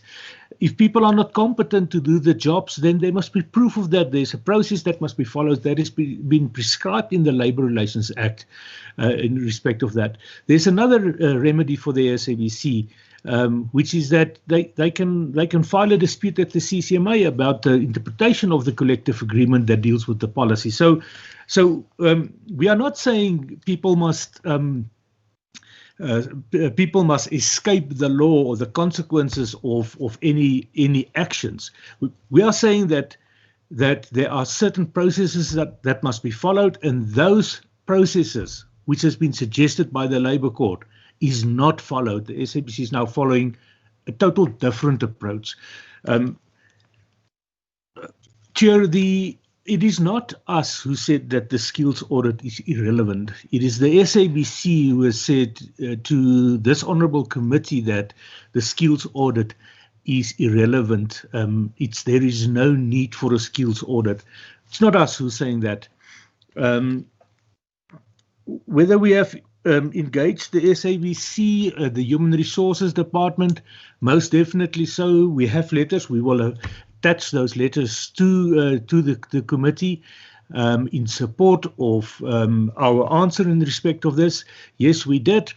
We also will include letters to the committee where we raised issues on behalf of staff members, and we were told by the very HR that we must know our place and that we should not co-manage the SABC, whilst we were merely raising issues about employee issues. So we'll include all of that. The issue of the sabotage issue and whether that is sub judice or not, Chair, those are two different issues. There is an issue where people have been accused of sabotaging the president's speech. That matter has been dealt with. Disciplinary hearings took place, employees were suspended, those hearings took place, and that has been dealt with. There is a different issue now, which is a defamation issue against the SABC about statements that has been made. So the issue about sabotaging the president, that is not sub judice. That matter has been dealt with. Chair, on the other questions, we will respond in writing. Thank you, Chair. Thank you, Mr. Bryson. Can we now have editorial forum? 5 minutes. Thank you, Chair. My name is Busisiwe. I'm with the forum. I would like to respond on 2 questions, perhaps there, just to add on the matter of sub judice. As editorial workers, we are often told by people who do not want to account that issues are sub judice, but I would like to indicate that actually the courts have dealt with matters such as this. In 2007, the court judgment, MIDI TV versus DPP, the court found, in fact, the court said that the fact that a matter is in court and you are dealing with it outside of court does not necessarily mean that that matter will be prejudiced, which means that the truth, whether you are inside of court or outside of court, remains the same. And our view is that the issue of sabotage and the fact that there was no sabotage is the truth, and it is known whether a matter is in court or it's not in court. And this is why the forum is saying that management cannot escape responding to this matter before you, honorable members, because they know as much as we know that there was no sabotage, and the people that were charged for different matters. In their charge sheets, there was never a sabotage matter. However, one of the person who has taken the matter to court, charging the SABC for defamation, is also here. She will expand on the matter. I would like to deal with the issue of the forum. Honorable Ndlozi requested that we tease out the issue of sabotage. The issue of the forum. The forum, okay, honorable members, I'm one of the people who are or were referred to as the SABC 8. And following our experience, after having fought Shaudi and his illegal instructions, we got an opportunity to travel to Germany, and we all know the history of Germany and how Goebbels, the Minister of Propaganda, was able to influence information. And so those people, in a way, have a similar history to us, because we know that SABC also has a very long history of censorship. And therefore, their experiences, in fact, that's where we also saw how they've tried to manage and to sort of find a way to break away from their past. They have this forum that they call the Editors Forum. We call it the Editorial Forum, but the concept is the same. And the structure is composed of both editors and journalists in the executive of the structure. And it's a very workable structure, because what we've had in the SABC before was that you will have a manager, for instance, in the Eastern Cape or in the Western Cape, instructing somebody to either include or remove somebody or alter a script and so on. And people will be scared, because this is my manager, I may lose my job, and they may not even have avenues to raise their concerns around the instructions that they are given. And so this forum is an immediate structure that is able to respond to that. A committee is convened quickly, and we're able to look at this thing rationally as both a structure of journalists, maybe say 12 or 13 members, composed of ordinary journalists and editors, to say, is this editorially proper or not? And currently, Honorable Ndozi also spoke about the issue of upward referral. The forum participated in the review process of the editorial policy of the SABC. We motivated, firstly, that indeed the editor-in-chief should be the GE of news, because what we've often found in the past were that the CEOs that would be expected to make final editorial decisions were not journalists by training, and therefore we felt that the GE of news is a person that understands the issues and the nuances around the issues, who can better make decisions around this. But now that we have the GE as the editor-in-chief, we are saying the forum is even more important, because in the past, if we had a problem with the GE, I'm just saying, generally speaking, even though that was never the case, we would then in the past, we would then refer the matter up to the CEO, but we know that things have been different and workers didn't have a voice. But now that the final editor-in-chief is the GE, then it means that, and currently we seem to be fine, because the GE seems to understand editorial issues and professionalism and so on. But our argument is that democratic institutions cannot be built around individuals, because she may not be there tomorrow. And we may have somebody who is a Saudi-like type of person. And if this person is the final editor-in-chief, then what then for the workers? And therefore, the forum is an avenue that is able to protect the newsroom from that kind of interference, whether or not the person at the helm understands editorial independence. And so this is why we are saying we are very disappointed that despite our engagements with management and everybody concerned, and understanding the history of this newsroom and the importance of guarding against interference, the forum was not included in the final editorial policies. And we do not accept that the news subcommittee of the board is a structure that should be able to deal with these issues. Firstly, they'll be interfering in operational issues. But we know that the news subcommittee of the board has in the past been the one that was complicit in interfering. And therefore, the workers themselves need to be given that power to be able to guard their newsroom, regardless of who the CEO or the GE is, at the SABC.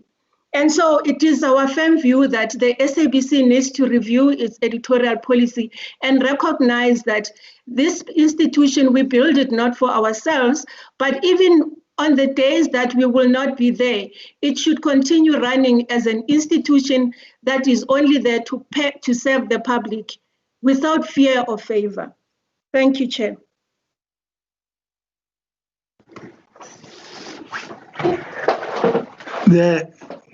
Thank you, Chair and honorable members. There was a question that was raised about the structure. One, the question of the structure, basically, it's quite important in the sense that it is the structure that will inform the cost issues that are required, the skills, the programming that is required, and all those things are quite crucial in the sense that in the ultimate end, they will also speak to whether the structure needs additional people or it needs to reduce people. But here we've seen a situation where the structure, instead of having a structure, we see the question of Section 189, and it's introduced via the media. Not only that, internally, there was a process where it was introduced by the CEO via one of the VoIP platforms. It was very disturbing in the sense that you see the slides that are presented, you can't read, they are not legible. And every second or so, the presentation freezes and all those things. Now, as we speak, we have requested management, which is something that we would have expected when you talk about digital transformation, that they present the envisaged structure and they tell us what is it that has informed that structure, and they seek our input as workers. Once they have that buy-in and we all have that, we will all be in the same picture of understanding what is it that is required, where are we driving to. When you talk about digitization, you are also talking about new skills. And there's also elements of automation that may or may not come into place. And if you do not have that, how are you expected to understand what informs issues of such as 189? It seems that our management is more interested in the question of bailouts and all those things, because the cardinal issue with a public broadcast service is that you have to have a funding model that is not going to result in you having to request for bailouts and things like those. And that structure should be the one that informs that. We do not know what it is, and we have not been allowed to contribute. Yes, there are some workers who were later called after the two sessions where this was discussed. But they came out more confused because the structures, there was no sense of understanding as to that structure, what informs it, what are the roles, what skill sets are going to be required, and the question of as we move towards digitization, is there going to be reskilling and all those things? So in the absence of all those things, you are left perplexed, not knowing whether we are going forward or going backwards. Instead of focusing on those cardinal issues, the structure, the technology that is going to be required and all those things are missing. All we are seeing, and which is paramount and cardinal in their view, is the question of retrenchments. What are they going to get? You're going to retrench people, then after having retrenched them, you realize that you are losing you don't have a sustainable funding model, then you have to retrench again. Ultimately, the public broadcast service is going to be diminished. And we are in a digital space, we are going to give competition that opportunity to take over that. A typical example, for example, is that of the United States, where you have Please wind up, because your 5 minutes now is like over. Okay. As if you can up that point. Okay, I think I've repeated myself, but the issue is we have not been given the structure and we have not been treated fairly, and we don't know what informs those issues. They seem to be focusing on areas that are not essential in building a public broadcast service. Thank you. Thank you. Honorable members, maybe just as a way of going forward, the purpose was to hear from all the stakeholders, and I think we have really tried to do that. And having heard, I think it helps the committee as we move forward to be able to engage from an informed position. But we do know, though, that the SABC still needs to come back to us and respond to a number of things that have been raised. And we will also expect that we receive in writing, firstly, the presentation made by the Deputy Minister, because it also spoke to the process that they were engaged in assisting the SABC process. We'll also expect, in terms of specific questions we would have asked both SABC as well as the other stakeholders that have just appeared before us today, that we receive also those in writing and be able to schedule our next meeting where we actually get the necessary responses. But I think what is clear, honorable members, is that having listened to all the contributions thus far, we still need to encourage the SABC and all stakeholders who are trying to ensure that the broadcaster is sustainable and so on, to continue engagements, because there's nothing that really takes that away. So therefore, not appearing before the committee does not give reasons not to engage. There should be that engagement so that even by the time of coming back to the committee, there's benefit that can be derived from such an engagement. At this point in time, I think members would agree that what we raised at that time remains relevant, that there's nothing that beats that engagement. And therefore it would be premature at this point to even talk that people have been retrenched or they are to be retrenched. You need that engagement, which should then take us to a point of saying, having engaged, this is what comes out. This is how SABC could be sustainable. And I'm also happy that from the presentations made, the point has been very clear.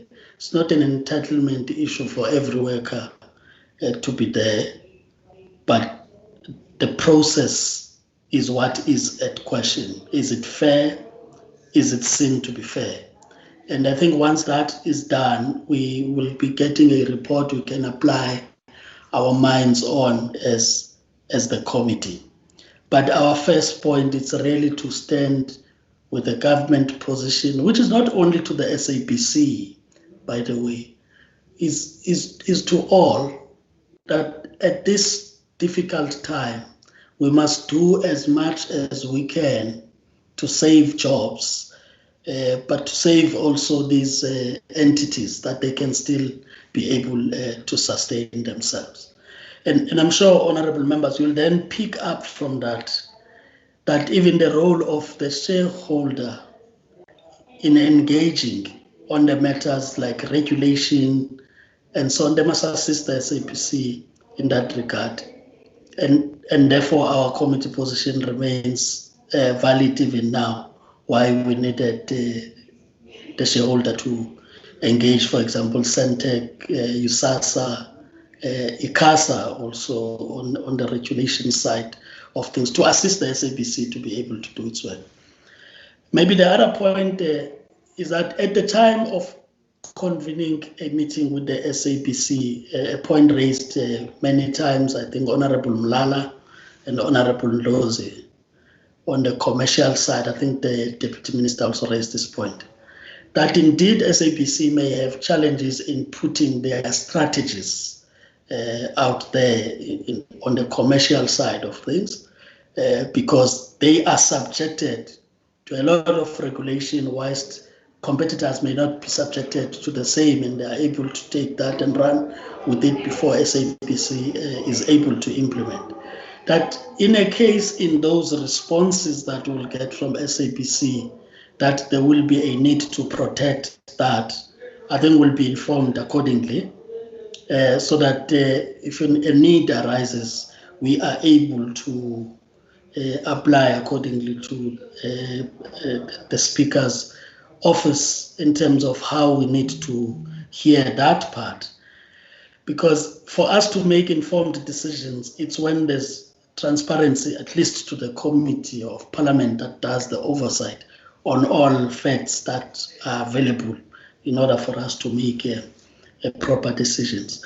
So I just thought, honorable members, that's really where we are now, and that engagement should continue from the shareholder, from the internal stakeholders, as well as the SABC itself. That will indeed, Honorable Madisha, indicate that this is not really about the current board or the executive, but it's really about us helping the SABC as a national broadcaster, because leadership can come and go, but we still need to have an SABC that serves the people of the country. And we must really strive for such solutions. So I just thought it's important that we close along those lines.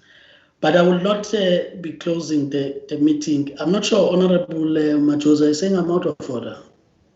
You want to raise an order? If I wanted to raise a point of order, Chairperson, I would have unmuted my mic.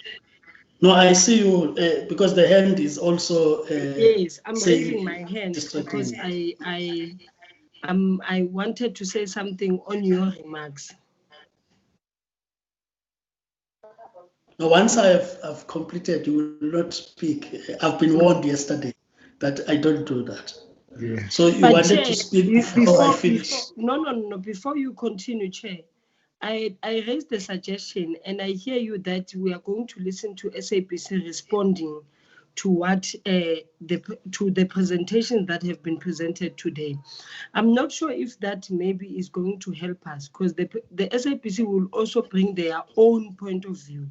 That is why then I raised the suggestion that we have them in one room and say your stories, so that we are all clear on what are the issues. Because SABC is going to come back and say something else. They are going to come back and challenge what the SABC has said. Where does that take us?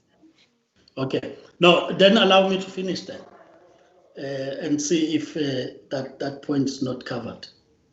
I think the point I was making, honorable members, is that we should understand it's a consultation process that we are involved in.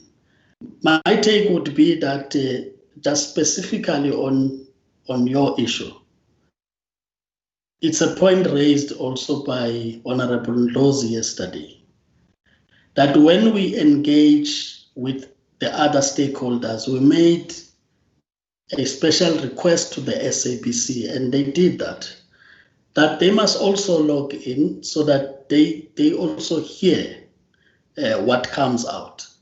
I think the committee will then decide, once we have the responses that we wanted from the SABC, which will be sent, we would have also received in writing the responses to some of the questions which could not be answered at this point.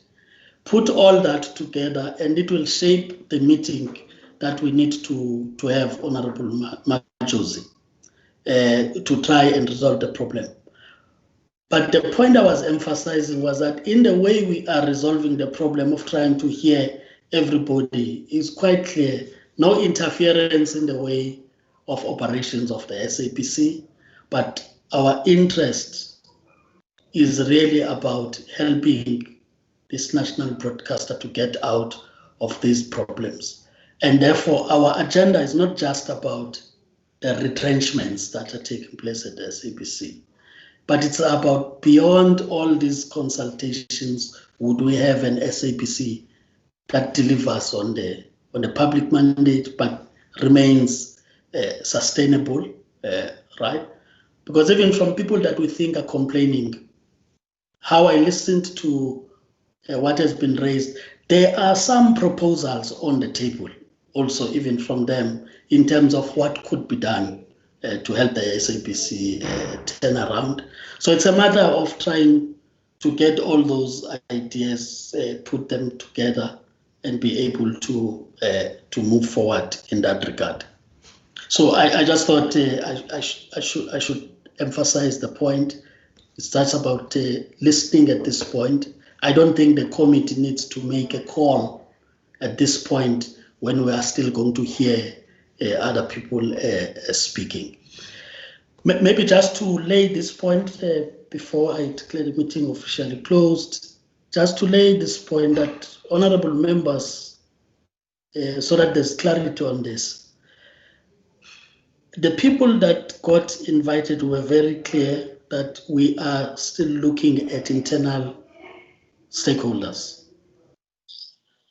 And I've clarified this point, that the IPO was presented as though it's internal stakeholders. So that will not be a matter that I personally do due diligence on, because that was through administration. We would have learned from that, and it's a matter we'll be able to deal with. But there was no intention to undermine the decision of the committee to engage with internal stakeholders. So these were said to be internal producers of SAPC organized in a particular way, more like what you have with the Editorial Forum, because the Editorial Forum is not the union, as unions would have also spoken here. But it was purely, honorable members, to implement the point you've raised that we must afford the internal stakeholders an opportunity to address Parliament if they need to. And in some instances, it was requests received from them that they would want to address Parliament. So I think for the future, there will be this care way of looking at some due diligence before people come before us in that regard. So I just thought it's important that I raise this point, because honorable members themselves would have written to me as the chair differently, in that in some instances, even the Editorial Forum, there was a sense that as Parliament we are not allowing people to come and present. And I've assured the members that no, that is not what I'm aware of, but the administration has to ensure that the internal stakeholders do come and speak to us, and that's what we tried to do. But it is usually in the course of trying to be transparent, to be fair, that such would happen, and we will avoid that for the future. I just thought it's important that I do not close the meeting without coming back to that point. And it's not an issue of a management committee or whatever, but it was an administrative matter done by the support staff, the secretariat, and would deal with it at another platform. But I'm really happy that you are, as members, taking that with a sense of appreciation. that it was not meant to cause harm to the committee, but it was just about ensuring that your decision is carried through of affording a platform for other stakeholders to speak to us as the committee. And the sense I have, honorable members, is that as the committee was still closer to each other in terms of how we see the SABC matter getting resolved. And I would want to urge you to still continue even discussing amongst yourselves, even informally. It does work better that way, that if I came across in a particular way and matters are lost in translation of what I'm saying, it's important to engage. And I think that's what I also appreciated from members, that when I was not aware that there were people who believed that they are being stopped from coming here and present, that they brought that to my attention, and that's why they are here before us today. Thanks, honorable members. This meeting stays adjourned. We will be briefed if we are able to get the responses on the readiness of the SABC, the department itself, as they consult whether they will be ready to come back to us soonest, and will apply accordingly to get a date for such a meeting. But at this point, engagement must continue at that level, and our committee position remains the same. Thank you, honorable members and our guests. The meeting stays adjourned. Thank you, Chair. Thank you. Thank you. Thank you. Keep warm and keep safe. Okay, honorable McKinsey. Good night. I'm in the Cairo side, it's cold here.